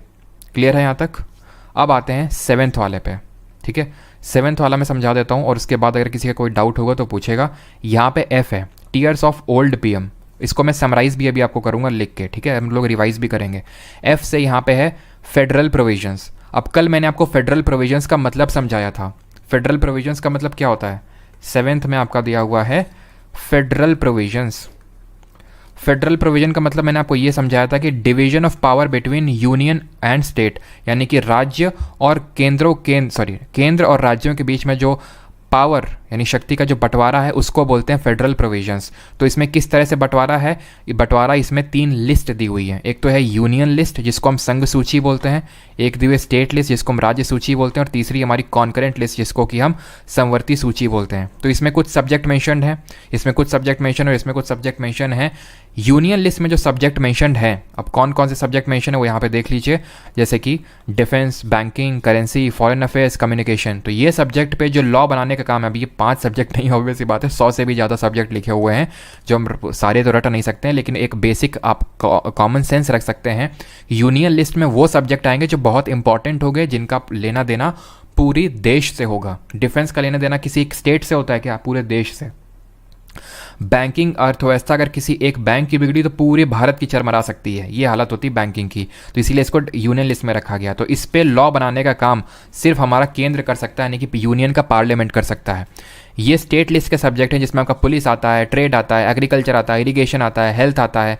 इन सब पे लॉ बनाने का काम हमारा स्टेट का जो एक लेजिस्लेचर होता है, जिसमें कि लेजिस्लेटिव असेंबली यानी विधानसभा और कुछ हमारे राज्यों में विधान परिषद भी होती है, तो वो इस पर लॉ बना सकते हैं। ये जो बीच के हैं कॉन्करेंट लिस्ट, जिसको समवर्ती सूची बोलते हैं, इसमें सेंटर और स्टेट दोनों बना सकते हैं। लेकिन अगर सेंटर ने बना दिया, अगर ये भी क्वेश्चन बन सकता है कि अगर मान लेते हैं सेंटर ने बना दिया तो, या फिर अगर मान लेते हैं दोनों ने बना दिया, नॉट सेंटर ने बना दिया तो ठीक है, सेंटर ने बना दिया, स्टेट ने बना दिया ठीक है, स्टेट ने बना दिया, लेकिन अगर दोनों ने बना दिया तो सेंटर का प्रिवेल करेगा, सेंटर का ऊपर रहेगा, याद रखिएगा, ठीक है। अब यहाँ पे एजुकेशन आता है। पहले एजुकेशन स्टेट लिस्ट में होता था, लेकिन 42nd अमेंडमेंट ने एजुकेशन को, फॉरेस्ट को और वेट्स एंड मेजर्स को, तीनों को स्टेट से निकाल के कॉन्करेंट में ट्रांसफ़र कर दिया। इन तीनों सब्जेक्ट्स को, एजुकेशन, फॉरेस्ट और वेट्स और मेजर्स को स्टेट से उठा के कॉन्करेंट समवर्ती में डाल दिया। तो ये आपके आते हैं कॉन्करेंट लिस्ट में। मैरिज हो गया, अडॉप्शन हो गया। तो अब जैसे मैरिज जैसे चीज़ है, ठीक है, अब मैरिज ऐसी चीज़ है कि भाई ये मैरिज का जो लफड़ा है तो कोई सुलझा ही नहीं सकता, तो इसलिए इसको बीच में रख दिया है, ठीक है। ना तो हमारी में ना तो हमारी में, चलो दोनों जिसको सही लगेगा वो कर लेगा, क्योंकि मैरिज जैसे लफड़े कोई सुलझा ही नहीं सकता है। तो ऐसे याद रख लो, मैरिज जो हमारा कॉन्करेंट लिस्ट में, एजुकेशन, फॉरेस्ट, ट्रेड, जो यहाँ पे एग्जाम्पल्स लिखे हुए हैं एटलीस्ट इनको तो आप रट ही सकते हैं। मेन काम यहाँ पे रटना नहीं है, मेन काम यहाँ पे समझना है कि किस तरह के सब्जेक्ट, बिकॉज 100 से भी ज़्यादा सब्जेक्ट लिखे हुए यूनियन लिस्ट में, सब तो रट नहीं सकते हो ना, लेकिन बेसिक सेंस तो ले सकते हो ना कि जो इसका लेना देना पूरा देश से होगा। अभी मैं फार्मिंग की बात कर लूँ, फार्मिंग किस में रखोगे इसको जरा बताओ, फार्मिंग और एनिमल हस्बेंड्री को किस में रखोगे इन तीनों लिस्ट में, बताओ जरा कमेंट में, ठीक है। तो ये चीज़ क्लियर हो गई। 7th और कॉन्करेंट लिस्ट दोनों बना सकते हैं, और किस तरह से, ठीक है। 7th हो गया फेडरल प्रोविजंस, ठीक है। 7वीं अनुसूची में संघ सूची, राज्य सूची और समवर्ती सूची दी हुई है। अब बात करते हैं ये ओ का मतलब क्या है। इस ओ का मतलब है ऑफिशियल लैंग्वेजेस। 8वां जो शेड्यूल है ना, इसका मतलब है ऑफिशियल लैंग्वेजेस। 8 शेड्यूल में दिया हुआ है ऑफिशियल लैंग्वेजेस। अब ये शेड्यूल भी इंपॉर्टेंट है, जो इंपॉर्टेंट है मैं आपको बता दूंगा। एक तो 7th वाला बड़ा इंपॉर्टेंट है, 6th वाला और ये 8th वाला, 6, 7, 8 बहुत इंपॉर्टेंट है, या फिर मैं बोल सकता हूँ 6th और उससे आगे जितने भी इंपॉर्टेंट है वो बहुत इंपॉर्टेंट है, ठीक है। ऑफिशियल लैंग्वेजेस दी हुई हैं, कितनी दी हुई हैं तो इस पर भी क्वेश्चन बनता है। ओरिजिनली 14 थी, बट एट प्रेजेंट 22 हैं। ये है ओरिजिनली, ठीक है, और ये हैं एट प्रेजेंट, मौजूदा समय में। इसका मतलब है कि अमेंडमेंट से ऐड की गई होंगी। बाकी की जो हमारी 8 हैं तो बिल्कुल वो कौन कौन से अमेंडमेंट थे वो देख लो। सबसे पहला 21st कॉन्स्टिट्यूशनल अमेंडमेंट हुआ था 1967 में, और इसने एक ही लैंग्वेज को जोड़ा था, दैट वाज सिंधी लैंग्वेज। फिर 71st अमेंडमेंट हुआ था, तो सिंधी इंपॉर्टेंट इसलिए हो जाता है बिकॉज ये पहले अमेंडमेंट से जोड़ी थी। इसने 3 लैंग्वेजेस जोड़ी थी, कोंकणी, जो कि आपको कहाँ बोली जाएगी जरा बताइए, गेस करिए कहाँ बोली जाएगी। वैसे तो अभी हमने ज्योग्राफी पढ़ी नहीं है, बट फिर भी कोंकणी, मणिपुरी और नेपाली, ये 3 हमने लैंग्वेजेस को जोड़ा 71st अमेंडमेंट से। 92nd अमेंडमेंट से अगर हम बात करें, हमने जोड़ा 4 लैंग्वेजेस को। एक तो थी बोडो, डोगरी, मैथिली और संथाली। मैथिली और संथाली, ये हमारी थी 4 लैंग्वेजेस जिनको हम 92nd अमेंडमेंट से जोड़ा था, जो 2003 में हुआ था। और 96th जो कॉन्स्टिट्यूशनल अमेंडमेंट है, इससे हमने अगेन सिर्फ एक ही लैंग्वेज को जोड़ा है, एंड दैट वाज ओडिया, ठीक है, ओडिसी लैंग्वेज को। क्लियर है। क्लासिकल लैंग्वेजेस हमारी अलग होती हैं बिकॉज इस पर भी क्वेश्चन बन चुके हैं, और तो चलिए मैं आपको ये क्लासिकल लैंग्वेज भी बता देता हूँ, क्लासिकल लैंग्वेजेस कौन सी होती हैं, ठीक है। क्लासिकल लैंग्वेजेस, वैसे ये टॉपिक इसका तो नहीं, इसमें हमारी नहीं लिखी हुई है, बट फिर भी कोई अलग से टॉपिक तो है नहीं क्लासिकल लैंग्वेज का, लेकिन क्वेश्चन इस पे आए हैं अभी रिसेंट में एसएससी एग्जाम्स में, तो याद कर लीजिए। 6 है हमारी क्लासिकल लैंग्वेजेस, ठीक है। वो कौन कौन सी हैं उसको हमें याद करना है, ट्रिक है। तू शुरू तो कर, काफ़ी लोगों को पता होगा बिकॉज मैंने टेलीग्राम पे शेयर किया था पहले ही। तू शुरू तो कर, मैं आर्या, ठीक है। और CHSL का भी एग्ज़ाम आज से स्टार्ट हो चुका है, रिव्यू वगैरह टेलीग्राम पे मैं शेयर करूँगा, ठीक है। वहीं पे लास्ट में मैं एक्सपेक्टेड क्वेश्चन भी आई थिंक रात में शेयर करूँगा आपके साथ। तो तू से त से हो गया तमिल, शुरू से हो गया आपका यहाँ से एस से हो गया संस्कृत, ठीक है। त से हो जाएगा यहाँ पे आपका तेलुगु, क से हो गया कन्नड़, म से हो गया मलयालम, ठीक है, मलयालम, और आर्या से हो गया ओडिया, ठीक है। तो ये 6 क्लासिकल लैंग्वेजेस हैं। भाई ये मैंने अपने याद करने के लिए ट्रिक बनाई थी, अगर आपके पास अच्छी ट्रिक है तो आप खुद का बना के याद कर सकते हैं, है ना। अब यहाँ पे देखिए 8, मैंने अभी आपको क्या बताया था, हमारी शेड्यूल्स कितने थे, ओरिजिनली 8 थे, तो 8 तो हमने देख लिए, लेकिन अभी 12 हैं, यानी अब जो हम पढ़ेंगे उनको अमेंडमेंट से ऐड किया गया है। और वो कौन से हैं, सबसे पहला 9th वाला है एल। एल का मतलब है लैंड रिफॉर्म्स, एल से यहाँ पे है लैंड रिफॉर्म्स। इसको कौन से अमेंडमेंट से ऐड किया गया, तो इसको फर्स्ट जो नोट्स बनाएंगे इस चीज़ को यहाँ पे लिख दीजिएगा ऐसे करके, फर्स्ट कॉन्स्टिट्यूशनल अमेंडमेंट से जो 1951 में हुआ था, 1951 में, उससे जो जवाहरलाल नेहरू जी ने किया था, जवाहरलाल नेहरू जी उस समय प्राइम मिनिस्टर थे, वो यहाँ पे हुआ था। अब इसकी इंपॉर्टेंस क्या है, लैंड रिफॉर्म्स क्या है, किस तरह के लैंड रिफॉर्म, पहले होता क्या था, ज़मींदारी सिस्टम चलता था हमारा, ठीक है। ज़मींदारी सिस्टम में क्या होता था, ज़मींदार जो थे उनके बहुत ज़्यादा उनके पास ज़मीन हो गई थी। तो आज़ादी के बाद ये देखा गया इन लोगों के पास बहुत ज़मीन है, जो छोटे छोटे वर्कर्स हैं उनके पास ना के बराबर है।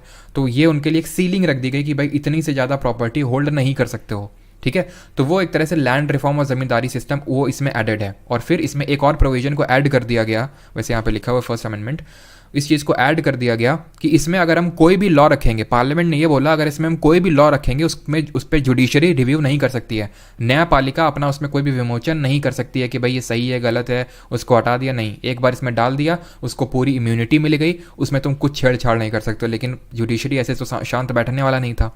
उसने केशव नंदा भारती केस में बोला 1973 में कि पहले तो तुमने कर लिया वो कर लिया, ठीक है, हम छुएंगे नहीं। अब से जो तुम जिसमें डालोगे ना, ये मत सोचना कि इसके ये समझने की भूल मत करना कि इसको हम छुएंगे नहीं, बिल्कुल छू सकते हैं, ठीक है। तो ये चीज़ मैंने आपको क्लियरली बता दी अगर कुछ स्टेटमेंट बन जाए तो। अब आते हैं 10th शेड्यूल में, डी से यहाँ पे डिफेक्शन, डी से डिस्क्वालिफिकेशन और due to defection. What is defection, parliament chapter में पढ़ेंगे कायदे से। अभी के लिए समझ लो दल बदल, जो लोग दल बदल करते हैं उनका डिस्क्वालिफिकेशन 10th शेड्यूल के तहत होता है। 52nd अमेंडमेंट ने इस शेड्यूल को ऐड किया था 52वें संविधान संशोधन ने। फिर हमारा आता है 11वां, ये ओल्ड पीएम था ना, तो पी में से हो जाएगा पंचायत और एम से हो जाएगा म्यूनिसिपैलिटी। 11th शेड्यूल को ऐड किया गया था 73rd अमेंडमेंट और इसको ऐड किया गया था 74th अमेंडमेंट से। मैं आपको ये चीज़ यहाँ पे ऐड कर दीजिएगा जो नोट्स बना रहे हैं कि जो 73rd और जो 74th अमेंडमेंट है, ठीक है, 73rd और 74th अमेंडमेंट है, ये आपके 1993 में हुए थे और इस समय गवर्नमेंट थी पीवी नरसिम्हा राव जी की। तो प्राइम मिनिस्टर भी आपसे पूछ लेता है पीवी नरसिम्हा राव। बाकी तो जब हम लोकल बॉडीज़ यानी पंचायत चैप्टर पढ़ेंगे तो उसके बारे में डिटेल में पढ़ेंगे। और ये चीज़ जहाँ पे लिखी हुई 73rd आपका जो 11th शेड्यूल है उसमें आपके 29 फंक्शनल मैटर्स दिए हुए हैं और इसमें 18 सब्जेक्ट्स। अब इसका मतलब क्या है, सब्जेक्ट या फिर फंक्शनल मैटर कहीं कहीं लिखा होता है, इसका मतलब ये होता है कि उसमें कई चीज़ें लिखी हुई हैं जिसपे कि हमारा पंचायत लेजिस्लेट कर सकता है, लॉ बना सकता है खुद से। जैसे कि अगर मान लेते हैं कुछ लेक हो गया, एनिमल हस्बेंड्री, इस तरह के अगर कुछ काम करने हैं तो पंचायत को ये पावर मिली हुई है इन 29 सब्जेक्ट के मैटर पे। और इन 18 सब्जेक्ट में मिली हुई है, वो मेंशन है म्यूनिसिपैलिटी नगर पालिकाओं के लिए। वो आपको याद करने की ज़रूरत नहीं है वो कौन से 29 और कौन से 18 हैं, ठीक है। चलिए इतनी चीज़ सभी को क्लियर हो गई यहाँ तक। अब बताइए किसी का कोई डाउट है क्या। अब मैं यहाँ पे आपके लिए करता हूँ सारी चीज़ों को समराइज़, फिर आप बताइएगा क्या किसी का कोई डाउट है यहाँ तक। सारी चीज़ें मैं करता हूँ समराइज़ ट्रिक के साथ। इस चीज़ को यहाँ से मैं हटा दूँ, जो नोट्स हैं उसमें आपको ये चीज़ मिल जाएगी, ठीक है। या नहीं होता तो मैं साइड में ही लिख लेता हूँ। टीयर्स ऑफ ओल्ड पीएम याद किया था ना, TEARS। टी से क्या था सभी लोग रिकॉल करेंगे, याद करेंगे, 1993 में हुआ था, इम्प्लीमेंट हुआ था, याद रखिएगा 1993 में ये इम्प्लीमेंट हुआ था, मैं बात कर रहा हूँ, ठीक है। हुआ कब था नहीं, इम्प्लीमेंट कब हुआ था, ठीक है। टी से है टेरिटरी। टी से क्या है टेरिटरी, किसकी टेरिटरी, स्टेट और यूटीज़ का नाम और उनका टेरिटोरियल एक्सटेंट। ई से क्या है एमोल्यूमेंट, किसका एमोल्यूमेंट, सबका जिसका पार्लियामेंट चेंज ना कर सके। तो मिनिस्टर और एमएलए वगैरह सब नहीं होंगे इसमें, एमपीज एमएलएज कौन होंगे, president, vice president, speaker, deputy speaker, governor, supreme court, high court के जज, कैग, सब कोई होगा। जब एफर्मेशन ओथ लेने की बात आएगी तो मिनिस्टर की होगी, बाकी president, vice president, governor, speaker, deputy speaker, deputy speaker, इन सब की नहीं होगी। कैग इसमें भी होगा, कैग दोनों में, जजेस दोनों में है। आर से क्या है, आर से राज्यसभा, यानी राज्यसभा में सीटों का आवंटन यानी allocation of seats in Rajya Sabha. S से क्या है, scheduled areas, administration of scheduled areas, ठीक है। Tears of old PM, off. O से क्या है, other scheduled areas, other scheduled areas जिनको हम ट्राइबल एरियाज ही बोल सकते हैं। कौन से 4 राज्य हैं, एटीएम मनी। ए से असम, टी से त्रिपुरा, एम से मिजोरम, एम से मेघालय। इस एटीएम में मनी नहीं है, मणिपुर नहीं है, मणिपुर जहाँ वायलेंस हो रहा है अभी वो मणिपुर नहीं है इसमें, ठीक है। एफ से क्या है, एफ से फेडरल प्रोविजंस, यानी कि जो संघात्मक ढांचा है हमारा, फेडरल प्रोविजंस हैं वो दिए हुए हैं। फेडरल प्रोविजंस मतलब division of power between the union and states. तो इसमें यूनियन लिस्ट दी हुई है, स्टेट लिस्ट दी हुई है और कॉन्करेंट लिस्ट दी हुई है, ठीक है। और अभी हम आज ही के लेक्चर में देखेंगे कि हमने जो कॉन्करेंट लिस्ट है वो कहाँ से ली है। तो टीयर्स ऑफ ओल्ड पीएम, तो ओल्ड पीएम यहाँ पे लिख देता हूँ, ओल्ड पीएम है भाई, ओल्ड मॉन्क नहीं, ठीक है। तो ओल्ड ओ से हो जाएगा आपका क्या, ऑफिशियल लैंग्वेजेस। ऑफिशियल लैंग्वेजेस कितनी दी हुई हैं, 22 हैं, ठीक है। पहले 14 थी, अभी 22 हैं। इसको लेके एक वीडियो शेयर करूँगा आपके परमार एसएससी टेलीग्राम पे, ठीक है। आपको देख के काफ़ी अच्छा लगेगा, ठीक है, जो भी लेक्चर अटेंड कर रहा है परमार एसएससी पे उस वीडियो को ज़रूर देखिएगा, अभी मैं लेक्चर ख़त्म होने के बाद उसको डालूंगा, ठीक है। एल की अगर हम बात करें तो एल से है लैंड प्रोविजंस को अबॉलिश किया गया था, ज़मींदारी को अबॉलिश किया गया था। अब क्योंकि ये 9th शेड्यूल है तो इसको ऑब्वियस सी बात है फर्स्ट अमेंडमेंट से ऐड किया गया 1951। डी से है डिस्क्वालिफिकेशन ड्यू टू डिफेक्शन, दल बदल कानून है इसमें, इसको 50 ये 10th शेड्यूल है आपका 52nd अमेंडमेंट से ऐड किया गया था। पी से है आपका पंचायत, 29 फंक्शनल मैटर्स दिए हुए हैं या फिर सब्जेक्ट्स दिए हुए हैं, और म्यूनिसिपैलिटीज़ नगर पालिकाएं जिसमें 18 फंक्शनल मैटर्स दिए हुए हैं नगर पालिकाएं, इसको 73rd अमेंडमेंट से ऐड किया गया था और इसको 74th। Tears of old PM, is that clear? आप बताइए जल्दी से इनके आंसर्स, अब कर दीजिए इन क्वेश्चंस को जल्दी जल्दी ख़त्म। How many schedules are there in constitution? 12, ठीक है। ओरिजिनली जब मैं बोलता हूँ 26 नवंबर 1949 की बात करता हूँ तो 8 होंगे, ठीक। In which of the following schedules of the constitution of India deals with the allocation of powers and functions between the union states? जल्दी से नोट्स ही डाल, सब ना कुछ डाल दें, फालतू में फिर हमने बैच बनाया है ना, फालतू में जिन लोगों ने एनरोल किया है। अब वो चीज़ बार बार कमेंट में मत ऐड किया, कोई डाउट है तो आप ऐड कर सकते हो, ठीक है। चलो आंसर क्या होगा? 3rd में क्या है? अफर्मेशन ओथ है। 5th में क्या है? Scheduled area. 7th में फेडरल प्रोविजंस जो बात करता है allocation of powers and functions की, ठीक है। 8th शेड्यूल में क्या है? लैंग्वेजेस है हमारी। 34th 10th schedule of Indian constitution deals with 10वीं अनुसूची, ठीक है। 52nd अमेंडमेंट डिफेक्शन, ठीक है, एंटी डिफेक्शन लेजिस्लेशन। अगला, schedules of constitution of India contain special provision for the administration and control of schedule areas in several state. तो कौन सा शेड्यूल है जो एडमिनिस्ट्रेशन ऑफ शेड्यूल्ड एरियाज की बात करता है सेवरल स्टेट्स में? 3rd, 5th, 7th या फिर 9th? आंसर क्या होगा? 5th, ठीक है। और ट्राइबल एरियाज 6th में आते हैं, ठीक है। How many languages were initially included in the 8th schedule of Indian constitution? Initially यानी मूलतः हमारे संविधान में के 8वीं अनुसूची में कितनी भाषाएं थी? तो ये थी टोटल 14, ठीक है, 14। अभी कितनी है? 22 हैं। 8 ऐड की गई थी, वो मैंने अभी आपको बता दिया कौन से अमेंडमेंट से की गई थी, ठीक है। फिर अगर हम बात करें the 6th schedule of Indian constitution does not exercise its control to the tribal areas of which state? इनमें से कौन सा स्टेट नहीं है आपका 6th शेड्यूल में? तो ATM मनी, ठीक है, ATM मनी। यहाँ पे इस मनी में, इस ATM में मनी नहीं है, ठीक है। ये मनी में जो आपका होगा एक मिजोरम होगा, ठीक है, मिजोरम में, मणिपुर नहीं है। अगले क्वेश्चन पे आते हैं 38। Which of the following languages is not included in the 8th schedule? 8वीं अनुसूची में कौन सी भाषा नहीं है? नेपाली, बोडो, मैथिली, इंग्लिश। तो 8th शेड्यूल में हमारी नेपाली भी है, बोडो भी है, मैथिली भी है, बट इंग्लिश नहीं है। इंग्लिश से याद आता है, अगर कल जिन्होंने लोगों ने लेक्चर लिया होगा, चलो अब उसको यहाँ पर डिस्कस नहीं करते हैं, कोई आर्टिकल याद आ रहा है जो मैंने आपको कल बताया था? किस आर्टिकल में लिखा था कि इंग्लिश को 15 साल के लिए कंटिन्यू किया जाएगा पार्लियामेंट में लैंग्वेज के रूप में, और उसके बाद अबैंडन कर दिया जाएगा उसको? Which schedule contains provision relating to the emolument allowances privileges as to the president and governor? कौन सा है आपका जो बात करता है एमोल्यूमेंट के? Tears of old PM, TE, दूसरा वाला ही है, ठीक है। सेकंड कहाँ है? सेकंड ऑप्शन नंबर है। अगला वाला 40th, जल्दी से इसको मैच करिए 40th को। और फिर आते हैं सोर्सेज ऑफ इंडियन कॉन्स्टिट्यूशन पे, और फिर करते हैं आज के लेक्चर को ख़त्म। तो 2 दिन में आप देख सकते हैं कितनी सारी चीज़ें कर ली। नोट्स आपको मिल जाएंगे, मुझे पता है कल थोड़ी देरी हो गई, लेकिन आज से एकदम टाइम पे आपको नोट्स से मिलेंगे, और संडे को फिर आपका टेस्ट होगा। बस इस तरह से आप चीज़ें करते चलेंगे तो फिर कुछ भी आपको दिक्कत नहीं आनी। सर वीडियो 1 आवर छोड़ दीजिएगा, नोट्स कुछ छूट गए हैं। भाई वीडियो तो मैंने आपको पहले बोला था 30 मिनट्स एट मैक्स। वैसे तो प्राइवेट का होता है कि भाई तुरंत वीडियो जैसे हटा और प्राइवेट हो गया, लेकिन इसी वजह से मैं आधे घंटे उसको पब्लिक आगे करके रखूँगा, ठीक है। तो फर्स्ट शेड्यूल क्या है? T, और कुछ लोग इसको जाति के रूप में ले रहे हैं, सर जाति कर रहे हैं। अरे भैया तुम ये देखो, मैं बार बार बोल रहा हूँ कि बैच है जिसको मैं स्ट्रीम कर रहा हूँ, ठीक है। कुछ खैर चलो, टीयर्स ऑफ ओल्ड पीएम, तो पहला T टेरिटरी, ठीक है, यानी कि स्टेट के बारे में दिया हुआ है, ठीक है। 8th शेड्यूल में लैंग्वेजेस दी हुई हैं। 9th शेड्यूल में डिस्क्वालिफिकेशन ड्यू टू डिफेक्शन दिया, और 10th में दिया हुआ है, सॉरी 10th में आपका सही है तो पूरा सही मैच रहे। 9th में आपका दिया हुआ है validation of certain acts and regulation, और 10th में दिया हुआ सर इसमें तो डिफेक्शन दिया हुआ था, तो हमने कुछ और भी तो बताया था कि इसमें कोई भी एक्ट और रेगुलेशन अगर रख दिया गया तो वो जुडिशरी उस पर रिव्यू नहीं कर सकती, ऐसा पार्लियामेंट ने बोला था। फिर 1973 में KBC केस में बोल दिया नहीं कर सकता, तो उसी से संबंधित है ये। 1 2 3 4 यानी option number A will be the correct answer. इसको करिए, आखिरी क्वेश्चन है, फिर आते हैं उस पर। लाइफ स्टॉक और एनिमल हस्बेंड्री किस में आएगा? तो ये कैसा सब्जेक्ट है? ये मतलब पूरे देश से लेना देना है, गाय भैंस इनको यूनियन देखेगा क्या? नहीं, स्टेट के लिए छोड़ देगा, भाई तुम करो। अच्छा, रेजिडुअरी क्या होती है?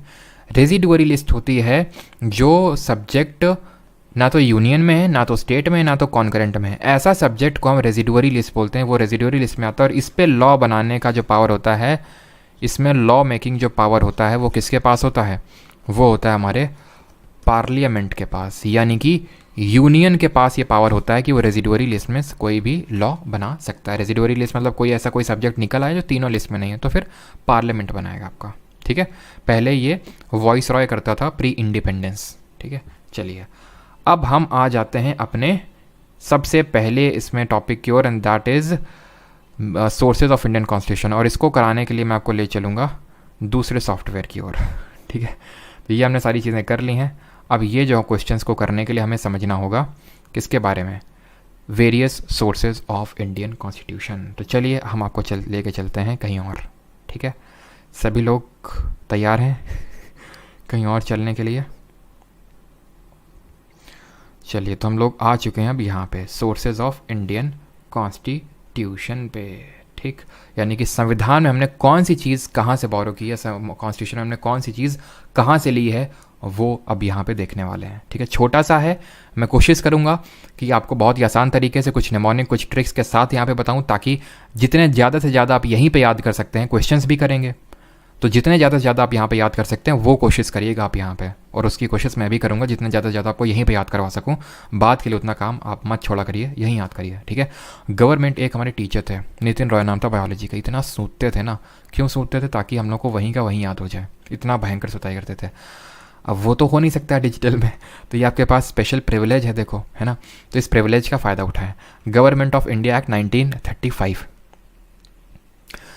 ये सबसे पहले याद रखना कि जो हमारा स्ट्रक्चरल जो चीज़ें हैं कॉन्स्टिट्यूशन में, सबसे ज़्यादा जो इन्फ्लुएंस है, हैड दी मोस्ट या फिर most influence in our constitution, most influence in our constitution. इन सबसे ज़्यादा अगर हमारे संविधान को किसी चीज़ ने इन्फ्लुएंस किया है तो वो इसी ने ही किया है, गवर्नमेंट ऑफ इंडिया 1935 ने। ज़्यादातर जो हमारे प्रोविजंस है, फिर पूरा स्ट्रक्चरल जो ढांचा है हमारे कॉन्स्टिट्यूशन का, वो यही भारत सरकार अधिनियम 1935 का बना।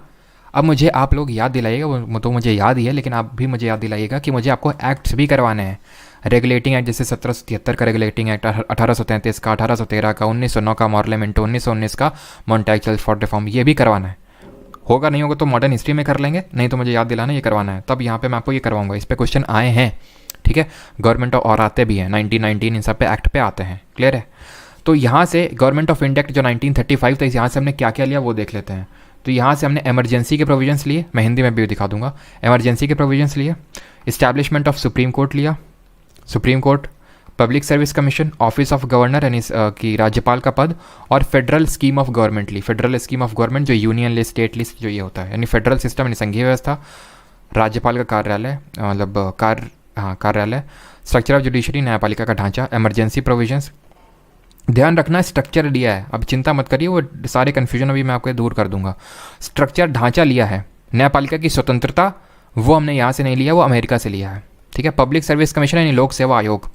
3 जो हमारी लिस्ट हैं शक्तियों के वितरण, एक तरह से जो यूनियन लिस्ट और स्टेट लिस्ट है मेजरली, वो हमने यहाँ से 1935 के एक्ट से लिया है। अब बात कर लेते हैं यूके यानी कि जो हमारा ब्रिटेन है, वहाँ से क्या क्या लिया है। अब ये बताइए कि यूके ही हमें रूल कर रहा था ना, तकरीबन ऑलमोस्ट 200 साल तक रूल किया, तो इसने जो सिस्टम्स डेवलप किए थे वो हमारे लिए अडॉप्ट करना बहुत आसान था। जब मैं आपको वो एक्ट पढ़ाऊँगा तो वहाँ पर हम देखेंगे किस तरह से हमारा धीरे धीरे एग्जीक्यूटिव बनता है, ठीक है, कार्यपालिका बनता है, फिर धीरे धीरे कैसे लेजिस्लेचर बनता है। अच्छा, एग्जीक्यूटिव लेजिस्लेचर जिन लोगों को नहीं पता समझ लीजिए, हम पॉलिटी में इन 3 टर्म्स का यूज़ बड़ा करेंगे। हमारे पॉलिटी के 3 कंपोनेंट्स होते हैं। एक तो होता है लेजिस्लेचर, जिसको कि हम बोलते हैं विधायिका। क्या होता है ये लेजिस्लेचर, जिसको कि हम हिंदी में बोलते हैं विधायिका? ये करता है कानून बनाने का काम, लेजिस्लेट करने का काम। इसको इम्प्लीमेंट या एग्जीक्यूट करने का काम करता है एग्जीक्यूटिव, जिसको कि हम बोलते हैं कार्यपालिका, क्लियर।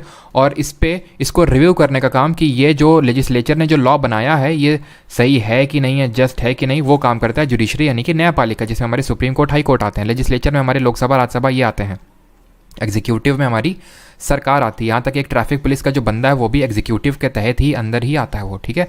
तो आप ये समझिए कि जो हमने अभी पार्लियामेंट्री फॉर्म ऑफ गवर्नमेंट हमारे देश में, आपको पता है कि संसदीय प्रणाली चलती है। वो क्यों चलती है? क्योंकि यूके ने ऐसा ही डेवलप कर दिया था और यूके में ऐसा ही चलता था। क्योंकि यूके में ऐसा ही चलता था तो उन्होंने हमारे यहाँ भी ऐसे डेवलप किया जब हम आज़ाद नहीं हुए थे, इसलिए हमारे लिए वो अपनाना ज़्यादा आसान था। तो पार्लियामेंट्री फॉर्म ऑफ गवर्नमेंट, ठीक है। पार्लियामेंट्री प्रिविलेजेस, जो हमारे पार्लियामेंटेरियंस हैं उनको कुछ विशेष अधिकार प्राप्त हैं, वो भी हमने यहीं से लिए हैं। पार्लियामेंट वाली सारी चीज़ें यूके से ली हैं। एकल नागरिकता, सिंगल सिटीजनशिप हमने यहाँ से ली है। अब याद कैसे रखेंगे, कंफ्यूज कैसे नहीं होंगे कि हमने यूएसए से नहीं ली है, ऐसे नहीं कंफ्यूज होंगे, बिकॉज मैंने आपको कल ही बता रहा था और फिर आज बता रहा हूँ। सिंगल सिटीजनशिप का मतलब होता है कि आपके पास सिर्फ भारत की नागरिकता है। ऐसा नहीं कि भारत के नागरिक हो, यूपी के भी हो, बिहार के भी हो, हरियाणा के भी हो, राजस्थान के, ऐसा तो नहीं है ना। आप एकल नागरिकता आप होल्ड करते हो। लेकिन यूएसए में क्या होता है, वहाँ पे डुअल सिटीजनशिप का कॉन्सेप्ट चलता है।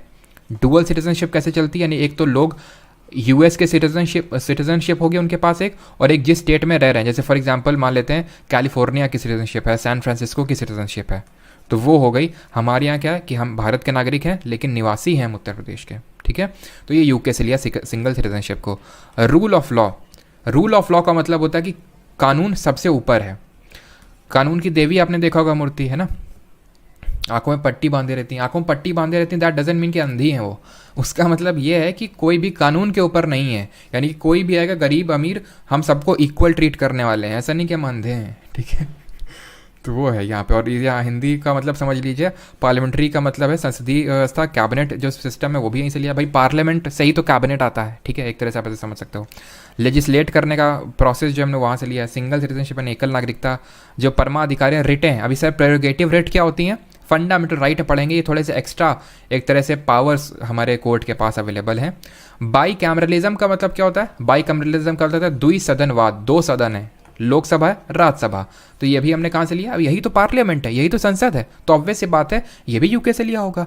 पार्लियामेंट के पास हमारी कुछ प्रिविलेजेस हैं, विशेष अधिकार हैं। जैसे विशेष अधिकार का तो मैं सबसे बेस्ट एग्जाम्पल देता हूँ। हमारे कानपुर में एक एमएलए को काफ़ी साल पहले पीट दिया गया था एक आईएएस ऑफिसर और उनके कुछ सबॉर्डिनेट्स के द्वारा।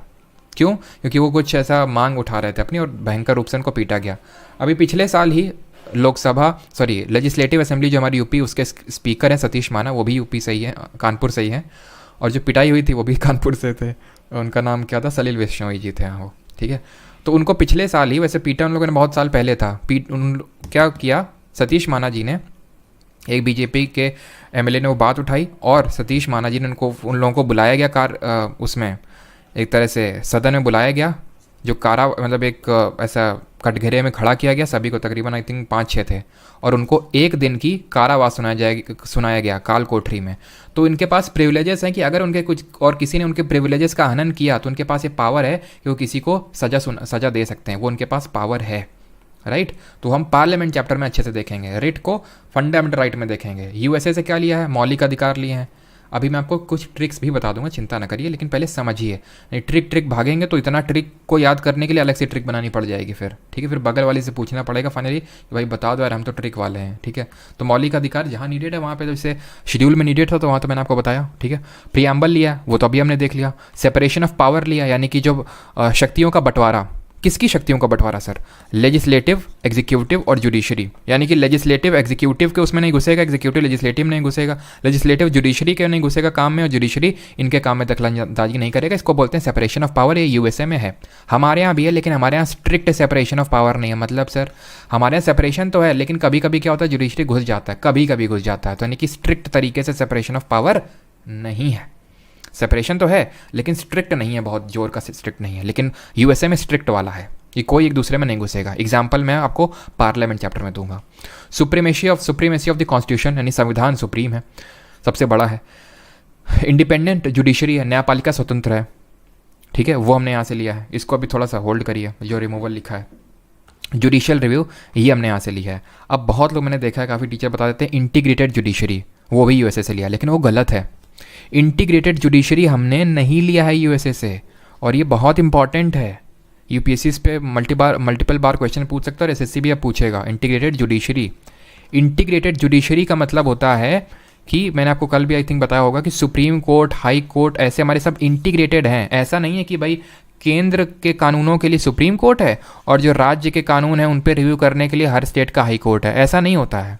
हाई कोर्ट का कोई डिसीजन है उसको सुप्रीम कोर्ट रिव्यू कर सकता है, सुप्रीम कोर्ट वाले को हाई कोर्ट कर सकता है, कोई राज्य ने कोई कानून बनाया उसको सुप्रीम कोर्ट देख सकता है, कोई केंद्र का कानून आया उसको हाई कोर्ट नलीफाई कर सकता है, वो कर सकता है। तो सब कुछ इंटीग्रेटेड है। ऐसा यूएसए में नहीं है। यूएसए में एक फेडरल कोर्ट है और उनकी स्टेट की अलग अलग कोर्ट हैं, वहाँ पे इंटीग्रेटेड नहीं है। ये डिफरेंस है कि हमारे यहाँ सिंगल सिटीजनशिप है, उनके यहाँ सिंगल नहीं डुअल है। हमारे यहाँ जुडिशरी इंटीग्रेटेड है, उनके यहाँ पे नहीं है। हमारे यहाँ पार्लियामेंट्री फॉर्म ऑफ गवर्नमेंट है, वहाँ पे प्रेसिडेंशियल फॉर्म ऑफ गवर्नमेंट है। राष्ट्रपति मतलब एक तरह से राष्ट्रपति वाला जो फॉर्म ऑफ गवर्नमेंट होता है वो वहाँ पे है। इक्वल प्रोटेक्शन ऑफ लॉज ये भी देखेंगे जब हम लोग आर्टिकल नंबर 14 पढ़ेंगे। Election of the head of state, head of state कौन होता है हमारा?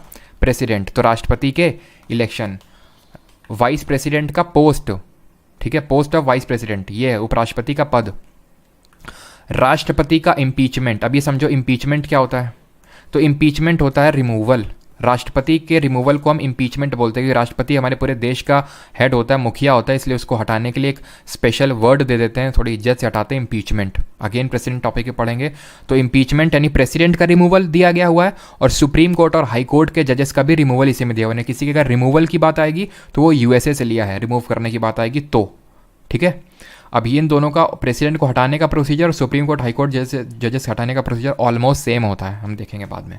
और फाइनेंशियल इमरजेंसी ये हमने लिया है यूएसए से। अब बात कर लेते हैं क्या हमने लिया है कनाडा से। तो कनाडा से हमने लिया है federalism with strong centre appoints governor of the state, residency power vest with the centre and advisory jurisdiction of supreme court. तो यहाँ पे मैं आपको दिखाता हूँ कनाडा के सामने क्या क्या लिया है। हिंदी में मैं बता देता हूँ, फिर मैं आपको बहुत ही आसानी से आपको याद करवा देता हूँ। केंद्र द्वारा राज्य के राज्यपालों की नियुक्ति, सशक्त केंद्र के साथ संघीय व्यवस्था और उच्चतम न्यायालय का परामर्शी मतलब एडवाइजरी जुरिस्डिक्शन, ठीक है, सलाहकारी जिसको हम क्षेत्राधिकार बोल सकते हैं। और अवशिष्ट शक्तियाँ को सेंटर में निहित है, यानी कि जो केंद्र है उसमें निहित है, अवशिष्ट शक्तियाँ केंद्र में निहित हैं। अब इसको बहुत ही आसानी से ऐसे समझो। कनाडा, सी से कनाडा और सी से सेंटर। अब कल मैंने बताया था फेडरलिज्म होता क्या है। फेडरलिज्म होता है कि यूनियन और स्टेट के बीच में इक्वल पावर का डिवीजन। लेकिन इंडिया में क्या है? Federalism with a strong centre. हमारे यहाँ फेडरेशन तो है, पावर का डिवीजन तो है, लेकिन सेंटर के पास ज़्यादा पावर है। ये चीज़ हमने कनाडा से ली है। सेंटर जो है गवर्नर को अपॉइंट करता है। ये किस तरह का फीचर होगा, फेडरल या फिर यूनिटरी? भाई यहाँ पे डिस्कस किसका कर रहे हैं? यूनिटरी फीचर्स का, ठीक है। तो यूनिटरी होगा, हाँ यूनिटरी फीचर है। कल हम लोगों ने पूरा डिस्कस किया था कि कौन सा यूनिटरी फीचर होगा, कौन सा फेडरल फीचर होगा, ठीक है। तो जितने भी यूनिटरी टाइप के फीचर्स हैं वो सब कनाडा से लिए हैं। Residency power, not residency, residuary हो गई है, ठीक है।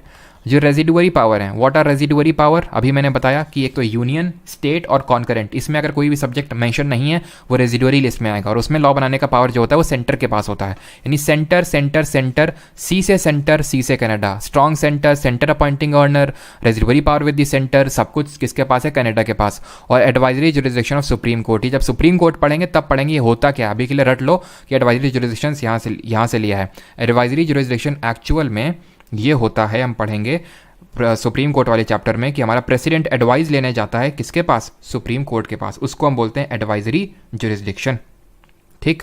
और अब बात कर लेते हैं ऑस्ट्रेलिया की। इससे लिए हमने कॉन्करेंट लिस्ट, जो डिवीजन ऑफ पावर ये नहीं है, इसको हटा दीजिए अभी आप, ठीक है। Freedom of trade and commerce और जॉइंट सिटिंग, सिर्फ 3 चीज़ें आपको याद रखनी है। समवर्ती सूची, freedom of trade and commerce यानी कि व्यापार करने की आज़ादी, और संयुक्त बैठक, जो लोकसभा और राज्यसभा की जो संयुक्त बैठक होती है वो यहाँ पे है। अब कुछ चीज़ें मैं जानबूझ के नहीं बता रहा हूँ, नहीं तो फिर यहीं पे पूरा पार्लियामेंट चैप्टर हो जाएगा इसी में ही, क्योंकि जॉइंट सीटिंग पार्लियामेंट का हिस्सा है। यानी कि संयुक्त बैठक होती है लोकसभा राज्यसभा की, कौन बुलाता है, कौन अध्यक्षता करता है, सब कुछ बाद में देखेंगे, ठीक है। अब याद कैसे रखेंगे कि ऑस्ट्रेलिया से इन 3 चीज़ों को लिया? तो अब यहाँ पर थोड़ी सी ट्रिक समझ लो। ऑस्ट्रेलिया अगर आप ध्यान से देखें तो कुछ इस तरह से दिखता है ऑस्ट्रेलिया। यहाँ पे ये आप देखिए, ट्रा से हो गया ट्रेड, ठीक है, ट्रेड हो गया। इस एस से हो गया, ले लो सिटिंग, यानी जॉइंट सिटिंग की बात कर रहा है। और ये जो है एल, ये बात कर रहा है लिस्ट की। किस तरह की लिस्ट की? कॉन्करेंट लिस्ट की। याद हो गए तीनों, ट्रेड, जॉइंट सिटिंग और कॉन्करेंट लिस्ट। अब बात कर लेते हैं आयरलैंड की। आयरलैंड से डीपीएसपी यानी कि राज्य के नीति निर्देशक तत्व ले रखे हैं। नॉमिनेशन ऑफ मेंबर्स ऑफ इन राज्यसभा, जो 12 मेंबर्स प्रेसिडेंट नॉमिनेट करता है, उसी तरह आयरलैंड में भी करता है। और method of election of president, जो राष्ट्रपति का इलेक्शन का जो मेथड है, प्रक्रिया, वो हमने ली है। राष्ट्रपति का रिमूवल लिया है कहाँ से? रिमूवल लिया हमने यूएसए से, देख लीजिए रिमूवल लिया है, और यहाँ पे आप देख पा रहे हो ये रिमूवल लिया है हमने, और यहाँ पे आप देख पा रहे होंगे इलेक्शन उसका लिया है, लेकिन इलेक्शन तो लिया है लेकिन उसका जो मेथड है, मेथड ऑफ इलेक्शन, वो आयरलैंड से लिया है। अब याद कैसे रखेंगे इसको? आयरलैंड, अगर आप ध्यान से देखें आयरलैंड के भी जो यहाँ पे लेटर्स हैं उससे हम याद कर सकते हैं। देखिए इससे आप 3 लेटर्स को निकालिए, RED को, तो रेड की तरह साउंड करेगा ये, लाल रेड। R से हो जाएगा यहाँ पे राज्यसभा में नॉमिनेशन ऑफ मेंबर, E से हो जाएगा यहाँ पे election of president, method of election of president, और D से हो जाएगा यहाँ पे DPSP। तो रेड आयरलैंड आए तो रेड याद रखिए, और रेड से आपको तीनों याद हो गए। जर्मनी से क्या लिया है? जर्मनी से लिया है president's power during emergency, suspension of fundamental right during emergency. अभी तो सर इमरजेंसी आपने 1935 के एक्ट में बताया था, तो वहाँ मैंने बताया था प्रोविजंस ऑफ इमरजेंसी। देखिए यहाँ पे था, एक सेकेंड, यहाँ पे इमरजेंसी के प्रोविजंस कि भाई क्या क्या अगर इमरजेंसी लागू हो जाएगी तो क्या क्या होगा, ये नहीं होगा। लेकिन जर्मनी से लिए हमने लिया है कि जब इमरजेंसी के टाइम पे मौलिक अधिकार सस्पेंड हो जाएंगे, आप कोर्ट नहीं जा सकते हैं अपने मौलिक अधिकारों की डिमांड करने के, हमारा ये राइट है, और ये वो सस्पेंशन जो होता है वो जर्मनी के कॉन्स्टिट्यूशन से लिया, और जर्मनी के कॉन्स्टिट्यूशन को बोलते हैं वेमार कॉन्स्टिट्यूशन। ठीक है, तो अगर इस तरह से लिख के आ जाए वेमार कॉन्स्टिट्यूशन, समझ जाना जर्मनी के कॉन्स्टिट्यूशन की बात हो रही है। तो प्रोविजंस ऑफ इमरजेंसी 1935 के एक्ट से, suspension of fundamental right during emergency Germany से, and the last one is, last नहीं आई थिंक सेकंड लास्ट भी फ्रांस पे ही बचा होगा। फ्रांस कहाँ गया? ये तो यूएसएसआर, चलो फ्रांस पे भी मैं करवा दूंगा। ठीक है, तो फ्रांस ही इसके बाद बाकी है। यूएसएसआर से हमने क्या लिया हुआ? सोवियत यूनियन, जिसको कि हम रशिया के नाम से जानते हैं। ठीक है, तो सोवियत जो अभी रशिया, पहले ये क्या था? इंटीग्रेटेड था, लेकिन टूट टूट के रशिया बना, यूक्रेन बना, बेलारूस बना, बहुत सारे देश बन गए। ठीक है, तो एक तरह से रशिया से हम बोल सकते हैं हमने क्या लिया? फंडामेंटल, लेकिन सबसे बड़ा देश उससे रशिया निकला, इसलिए हम यूएसएसआर को रशिया बोल देते हैं। तो फंडामेंटल ड्यूटी मौलिक कर्तव्य लिया, क्योंकि आप ऐसे समझ लो रशिया में लोगों को ऐसे ही नहीं घूमने दिया था कि तुम्हारे पास ये अधिकार है वो अधिकार है, उन लोगों को ड्यूटीज़ भी दी गई हैं, अधिक मतलब एक तरह से कर्तव्य भी दिए गए हैं। ठीक है, और आइडियल्स ऑफ जो सोशल, मतलब ये छोड़ दो, आइडियल्स ऑफ जस्टिस, जो हमने प्रियम्बल में जस्टिस पढ़ा ना, जस्टिस कितने तरह का? सोशल, इकोनॉमिक, पॉलिटिकल, वो आइडियल्स ऑफ जो जस्टिस लिए हैं वो रशिया से लिए हैं। ठीक है, रशिया के कॉन्स्टिट्यूशन से। अब यहाँ पे पढ़ लेते हैं, आखिरी है हमारा फ्रांस, ये PDF भी आपको मिल जाएगा। ठीक है, फ्रांस से हमने लिया है क्या? फ्रांस से लिया है हमने, फ्रांस से हो जाएगा फ्रैटर्निटी। ठीक है, फ्रैटर्निटी, और इस R को ही उठा लो, रिपब्लिक ले लो। रिपब्लिक और फ्रैटर्निटी के जो हमने कॉन्सेप्ट लिए हैं, और लिबर्टी, L नहीं है क्या यहाँ पे? तो फ्रैटर्निटी से यहाँ पे तीनों यहाँ पे याद रखो, लिबर्टी, इक्वलिटी, फ्रैटर्निटी, हमने 3 तरह के पढ़े थे ना, लिबर्टी, इक्वालिटी और फ्रैटर्निटी, तीनों यहीं से लिए हैं। एक्चुअल में फ्रेंच रेवोल्यूशन हुआ था, वहाँ से ये तीनों टर्म्स निकल गया था जो हमने अपने कॉन्स्टिट्यूशन में लिए, लिबर्टी, इक्वालिटी, फ्रैटर्निटी। जस्टिस लिया है रशिया से, वहाँ पे लोगों को जस्टिस, न्याय मिलता है, समझ लो ड्यूटीज़ हैं और ड्यूटी लोग करते हैं इसलिए उनको न्याय मिलता है रशिया में। ठीक है, लेकिन बाकी जो ऑब्जेक्टिव्स दिए हैं प्रियम्बल में, लिबर्टी, इक्वलिटी, फ्रैटर्निटी, वो फ्रांस से लिए हुए हैं। Is that clear? ख़त्म होता है। अब हम प्रैक्टिस करेंगे और उससे हमें और चीज़ें याद हो जाएंगी यहीं पर ही। ठीक है, चलिए MCQ पे आते हैं अभी। चलिए, तो पहला क्वेश्चन आपके सामने ये रहा, the constitution of India adopted many institutional details and procedure from the. बताइए जल्दी से, अब आंसर करिए।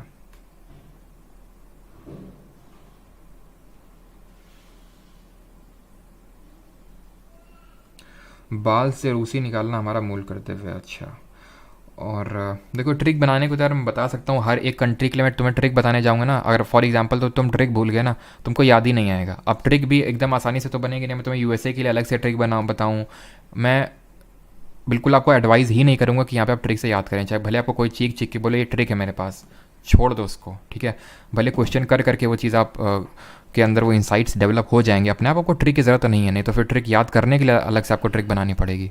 तो constitution of India adopted many institutional details and procedure from the government of India 1935, इनसे तो हमने कुछ लिया ही नहीं। ठीक है, कंपनीज एक्ट से क्यों लेंगे? तो ज़्यादातर जो हमारा कॉन्स्टिट्यूशन का पार्ट था, याद रखना, इट हैड मेजर इन्फ्लुएंस, मैं बार बार बोल रहा हूँ, सबसे ज़्यादा इन्फ्लुएंस इसी का ही था हमारे कॉन्स्टिट्यूशन में। क्या क्या लिया था? तो हमने काफ़ी सारी चीज़ें ली थी, जैसे कि ऑफिस ऑफ गवर्नर लिया था। अब यहाँ पे बहुत इंपॉर्टेंट हो जाता है ये चीज़ याद रखना कि हमने ऑफिस ऑफ गवर्नर तो लिया था 1935 के एक्ट से, लेकिन जो राज्यपाल की नियुक्ति होती है by the centre in the state, वो कहाँ से लिया है? वो एक यूनिटरी फीचर है, और वो सारे यूनिटरी फीचर हमने कनाडा के कॉन्स्टिट्यूशन से लिए हैं। Is that clear? ठीक है, पब्लिक सर्विस कमीशन हो गया, सुप्रीम कोर्ट हो गया, ये सब हमने 1935 से लिया है। From which countries constitution has the constitution of India borrowed the feature of single citizenship and parliamentary system of government? बताइए, एकल नागरिकता आपने कहाँ से ली है और पार्लियामेंट्री? ऑस्ट्रेलिया से क्या लिया है? ट्रा से हो गया ट्रेड, एस से हो गया जॉइंट सिटिंग और एल से हो गया लिस्ट, कॉन्करेंट लिस्ट, खत्म हो गया। यूएसए से क्या लिया है? यूएसए से लिया इंडिपेंडेंट जुडिशरी, न्यायपालिका स्वतंत्र है, ठीक है, सॉरी कार्य वही न्यायपालिका हमारी स्वतंत्र है। Removal of president, removal of supreme court high court का जजेस, ठीक है। और हमने यहाँ से लिया है इलेक्शन ऑफ प्रेसिडेंट, जो हमारा मेथड नहीं, इलेक्शन ऑफ प्रेसिडेंट। यूएसए से हमने फंडामेंटल राइट लिए हैं, यूएसए से हमने प्रियम्बल लिया है। कनाडा से हमने क्या लिया है? सी से कनाडा, सी से centre, federation with a strong centre, appointment of governor by the centre, residuary power wasting on the centre, सारे सेंटर। बच गया यूके। यूके से और क्या लिया है हमने? सिंगल सिटीजनशिप, पार्लियामेंट्री प्रिविलेजेस हो गई, प्रेरोगेटिव रेट हो गई यानी परमाधिकारी रेटें हो गई, बाई कैमरलिज्म हो गया, ये सब हमने यूके के कॉन्स्टिट्यूशन से लिया हुआ। यहाँ पे पूरा आप चार्ट देख सकते हैं, ठीक। अगले क्वेश्चन पे आते हैं। Which feature of the Indian constitution has been taken from the constitution of Japan? हाँ, जापान छूट गया था, ओके, जापान यहाँ पे छूट गया था। तो जापान से हमने लिया प्रोसीजर स्टैब्लिश्ड बाई लॉ। अब ये समझ लो कि प्रोसीजर स्टैब्लिश्ड बाई लॉ होता क्या है। तो एक्चुअल में ये हमारे कॉन्स्टिट्यूशन में आर्टिकल नंबर 21 में लिखा हुआ, अनुच्छेद 21 में, प्रोसीजर स्टैब्लिश्ड बाई लॉ। इसका मतलब होता है कि कोई भी जो हमारे पार्लियामेंट या फिर स्टेट लेजिस्लेचर हैं, हमसे कोई भी लॉ नहीं छीन सकते हैं except procedure established by law, यानी कि जो भी हमारे संविधान में लिखा हुआ कि इस तरह से लॉ बनना चाहिए, कानून लोकसभा से पास होना चाहिए, राज्यसभा से होना चाहिए, देन प्रेसिडेंट से असेंट मिलनी चाहिए। अगर इस तरह से पास हुआ है कोई लॉ, तभी कोई लॉ हमारे राइट्स को ले सकता है। That is called as procedure established by law, ठीक है। तो ये हमने जापान से लिया है। आंसर क्या होगा? ऑप्शन नंबर ए यहाँ पे सही आंसर होगा। अगले क्वेश्चन को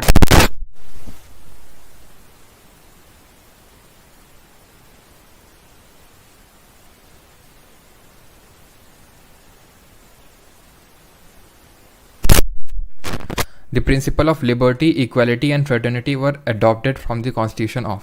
तो लिबर्टी, इक्वालिटी एंड फ्रेटर्निटी, तो फ्रै से हो गया फ्रांस, खत्म। ऑप्शन नंबर सी है कि नहीं आसान? लिबर्टी। और जस्टिस कहाँ से लिया? जस्टिस रशिया से ले लिया। आयरलैंड से क्या लिया? आयरलैंड से याद आना चाहिए रेड, आर से, आर से क्या लिया? आर से क्या है? आर से राज्यसभा में जो मेंबर्स का नॉमिनेशन होता है वो हमने लिया। ई से इलेक्शन ऑफ प्रेसिडेंट लिया, ठीक है, method of election of president लिया। और डी से लिया डीपीएसपी, ठीक। अगले क्वेश्चन पे आते हैं। क्वेश्चन नंबर 5 है, the idea of rule of law was adopted from the constitution of which of the following countries. तो रूल ऑफ लॉ हमने कहाँ से लिया? जल्दी से बताइए। रूल ऑफ लॉ यानी कि संविधान, यानी लॉ का रूल है, संविधान से ऊपर कोई नहीं है। कहाँ से लिया? यूके से, ऑप्शन नंबर सी। रशिया से हमने सिर्फ फंडामेंटल ड्यूटी और जस्टिस लिया, जस्टिस के प्रिंसिपल्स लिया, ठीक है। अपने आप याद हो जाएगा, ट्रिक की जरूरत ही नहीं है। Indian constitution borrowed procedure of amending the constitution from the constitution of. जो प्रोसीजर ऑफ अमेंडमेंट है ये भी आई थिंक मैंने स्किप किया है, ठीक है, वही मुझे लग रहा था कि कुछ हुआ है। तो ये साउथ अफ्रीका से क्योंकि लिया है। अब यहाँ पे आप एक चीज़ देखिए, ये हमारा साउथ अफ्रीका से, साउथ अफ्रीका से दो चीज़ें लिए। Election of member of Rajya Sabha. Sir अभी तो राज्यसभा तुम बोल रहे थे आयरलैंड से लिया, कैसी आप बात कर रहे हैं? रुक जाओ, यहाँ पे क्या लिया हुआ है? यहाँ पे लिखा हुआ है, एक्चुअल में दोनों में सही नहीं लिखा हुआ। यहाँ पे नॉमिनेशन, ये क्या लिखा हो? Method of election of the president, अच्छा ठीक है। मेंबर्स ऑफ नॉमिनेशन, देखिए जो राज्यसभा में मेंबर्स नॉमिनेट होते हैं ना, वो आयरलैंड से लिया है, लेकिन जो इलेक्ट होते हैं, प्रोसीजर इनडायरेक्ट इलेक्शन होता है ना हमारे यहाँ राज्यसभा में, वो हमने साउथ अफ्रीका से लिया है। और हमने लिया है कॉन्स्टिट्यूशन का अमेंडमेंट, जो हमारे संविधान का संशोधन होता है। याद कैसे रखेंगे इसको? याद ऐसे रख लो कि गांधी जी गए थे वहाँ पे सबसे पहले साउथ अफ्रीका में, तो वहाँ पे उन्होंने राज्यसभा से रिलेटेड कोई अमेंडमेंट किया था, राज्यसभा से रिलेटेड कोई अमेंडमेंट किया था वो, तब भारत वहाँ से भारत लौट के आए थे। क्लियर हो गया? तो अमेंडमेंट हमने कहाँ से लिया है? अमेंडमेंट हमने लिया है साउथ अफ्रीका से। क्लियर है? फ्रांस से अगेन आई विल रिपीट, मैं बार बार उस चीज़ को रिपीट करूंगा ताकि आपके दिमाग में एकदम भर दूं मैं उस चीज़ को। फ्रांस से हो गया फ्रैटर्निटी यानी लिबर्टी इक्वालिटी फ्रैटर्निटी हमने लिया है फ्रांस से, और रिपब्लिक भी। यूके से हमने क्या लिया? रूल ऑफ लॉ लिया, पार्लियामेंट्री प्रिविलेजेस लिया, पार्लियामेंट्री फॉर्म ऑफ गवर्नमेंट लिया, बाईकैमरलिज्म लिया, प्रोटोगेटिव रेट्स लिया, सिंगल सिटीजनशिप लिए, खत्म। ऑस्ट्रेलिया से क्या लिया? ट्र से ट्रेड हो गया, एस से सिटिंग हो गया यानी जॉइंट सिटिंग, और एल से लिस्ट, कॉन्करेंट लिस्ट, खत्म। अगले आते हैं 7th, the directive principle of state policy in constitution were borrowed from the DPSP, खत्म। आयरलैंड, इन्होंने स्पेन से ली थी, लेकिन उससे हमें कोई लेना देना नहीं कि इन्होंने किससे ली थी, लेकिन हमने कहाँ से ली? आयरलैंड से ली, उन्होंने फर्दर स्पेन से ली थी, ठीक।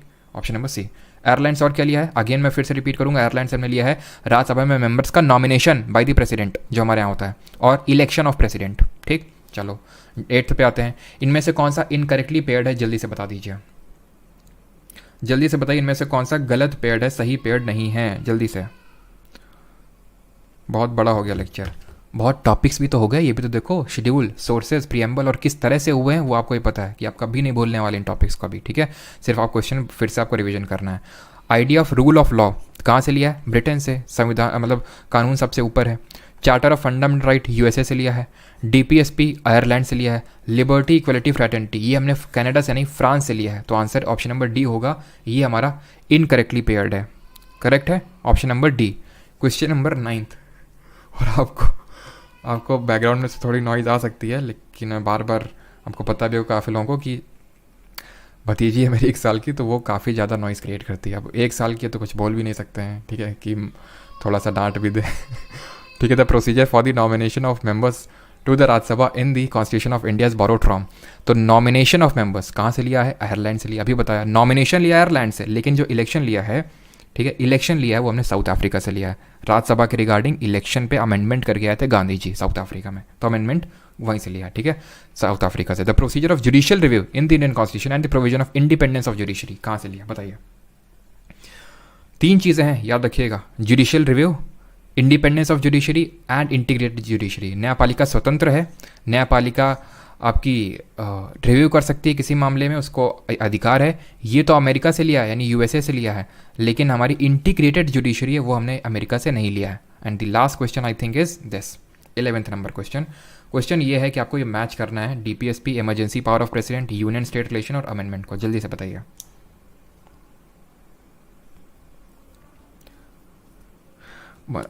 अच्छा, फंडामेंटल राइट है उसका ये तो है, फंडामेंटल राइट तो है।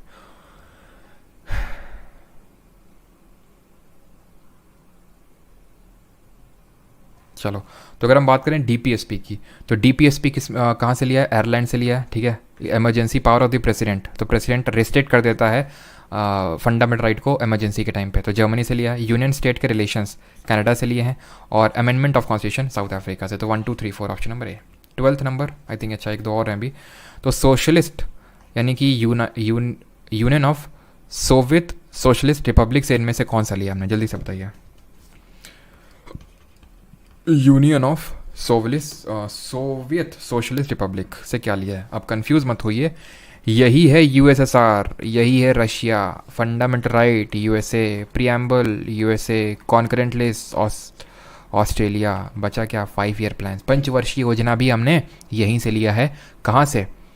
यूएसएसआर यानी रशिया से। 5 ईयर प्लान, तो फंडामेंटल ड्यूटी लिए हैं, आइडियल्स ऑफ जस्टिस लिए हैं, और 5 ईयर प्लान्स लिए हैं। एंड ख़त्म हो गया। अब बताइए आपको कैसा लग रहा है? आपके 3 टॉपिक खत्म हो गए, एक तो सोर्सेस खत्म हुए, आपके शेड्यूल्स खत्म हुए, आपके प्रीएम्बल खत्म हुआ, और किस तरह से खत्म हुआ वो आपने, अब आप बताइए, ठीक है।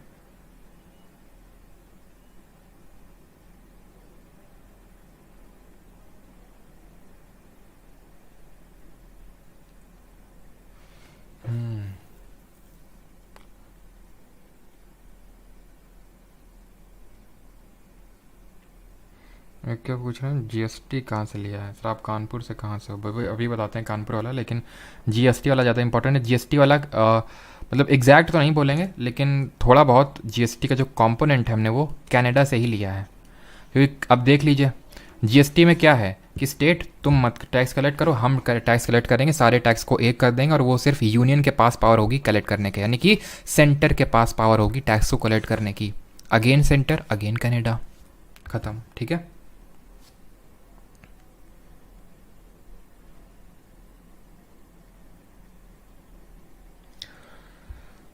विकास दुबे फ्रॉम कानपुर, हाँ thank you sir. Sir evenings 6 बजे से कर सकते हैं? नहीं, वो 7 PM पे ही होगा, बिकॉज और भी काफ़ी सारे लेक्चर्स लेने होते हैं। बवाल लेक्चर है सर, पूरा सिस्टम मिल गया, क्या बात है। It was too long lecture. तो अब मैम ने आपको क्या बोला था? आपको एक बार करना है एंड फॉर ऑलवेज, ठीक है, फिर आपको बार बार करने की ज़रूरत नहीं पड़ेगी। अब ये मैं आपको MCQ हटा सकता हूँ, छोटा हो जाएगा लेक्चर, बताओ MCQ हटा दूँगा आपका हो तो, ठीक है। आप कहो तो यहाँ से मैं MCQ हटा दूँ तो छोटा हो जाएगा। अब यहाँ पे MCQ ही कितने सारे हो गए, ठीक है, लेकिन अब आप बोलेंगे MCQ हटा दो, तो क्या तुम्हें क्या लगता है मैं हटा दूँगा? हैं, नहीं हटाऊँगा मैं ठीक है, क्योंकि पहले तो लोग तब भी यही बोलते थे जब मैंने 51 लेक्चर करवाए, सर बहुत ज़्यादा करवा देते हैं, हमसे इतना हो नहीं पाता, थोड़ा इसका छोटा करिए। अब वही लोग बोलते हैं ना, सर क्या करवाया था, मतलब लोगों के 39 40 तक नंबर आए हैं CGL Tier 1 में GK में। पूछ लीजिएगा कहीं पे किसी के आए हों तो, ठीक है। और मैं स्क्रीनशॉट भी शेयर किए तो ना जाने कितने सारे। कल से तो मैंने व्हाट्सएप शायद इक्का दुक्का बारी खोला होगा कुछ ऐसे कुछ मैसेज करने के लिए, तब से मैंने खोला ही नहीं है व्हाट्सएप, बंद पड़ा हुआ है, ठीक है। क्योंकि मुझे पता है कि इतने ढेर सारे मैसेजेस होंगे, मैं किस किस का मैसेज देखूंगा। गुड नाइट बेटा, गुड नाइट पेट्स क्लब ठीक है। तो ये ना जाने किस किस के मैसेजेस पड़े होंगे, ढेर सारे मैसेजेस पड़े होंगे, ठीक है। तो काफ़ी तो मैंने कल शेयर ही किए थे आपके साथ, लेकिन जो मैंने कल देखे थे 39 40 यहाँ तक स्टूडेंट पहुँचे हैं, वो ऐसे ही नहीं हो पाया है। वो जब हम लोगों ने इस तरह से चीज़ें करी हैं तभी हो पाया है। खैर, मिलते हैं कल in the same time with the lecture number 3। हम लोग कल पार्ट 1 से स्टार्ट करेंगे, यूनियन यानी कि union and स्टेटरी, citizenship, fundamental right, ये सारी चीज़ें कल से हम लोग चीज़ें स्टार्ट करने वाले हैं। Thank you. नोट्स वगैरह सारी चीज़ें आपको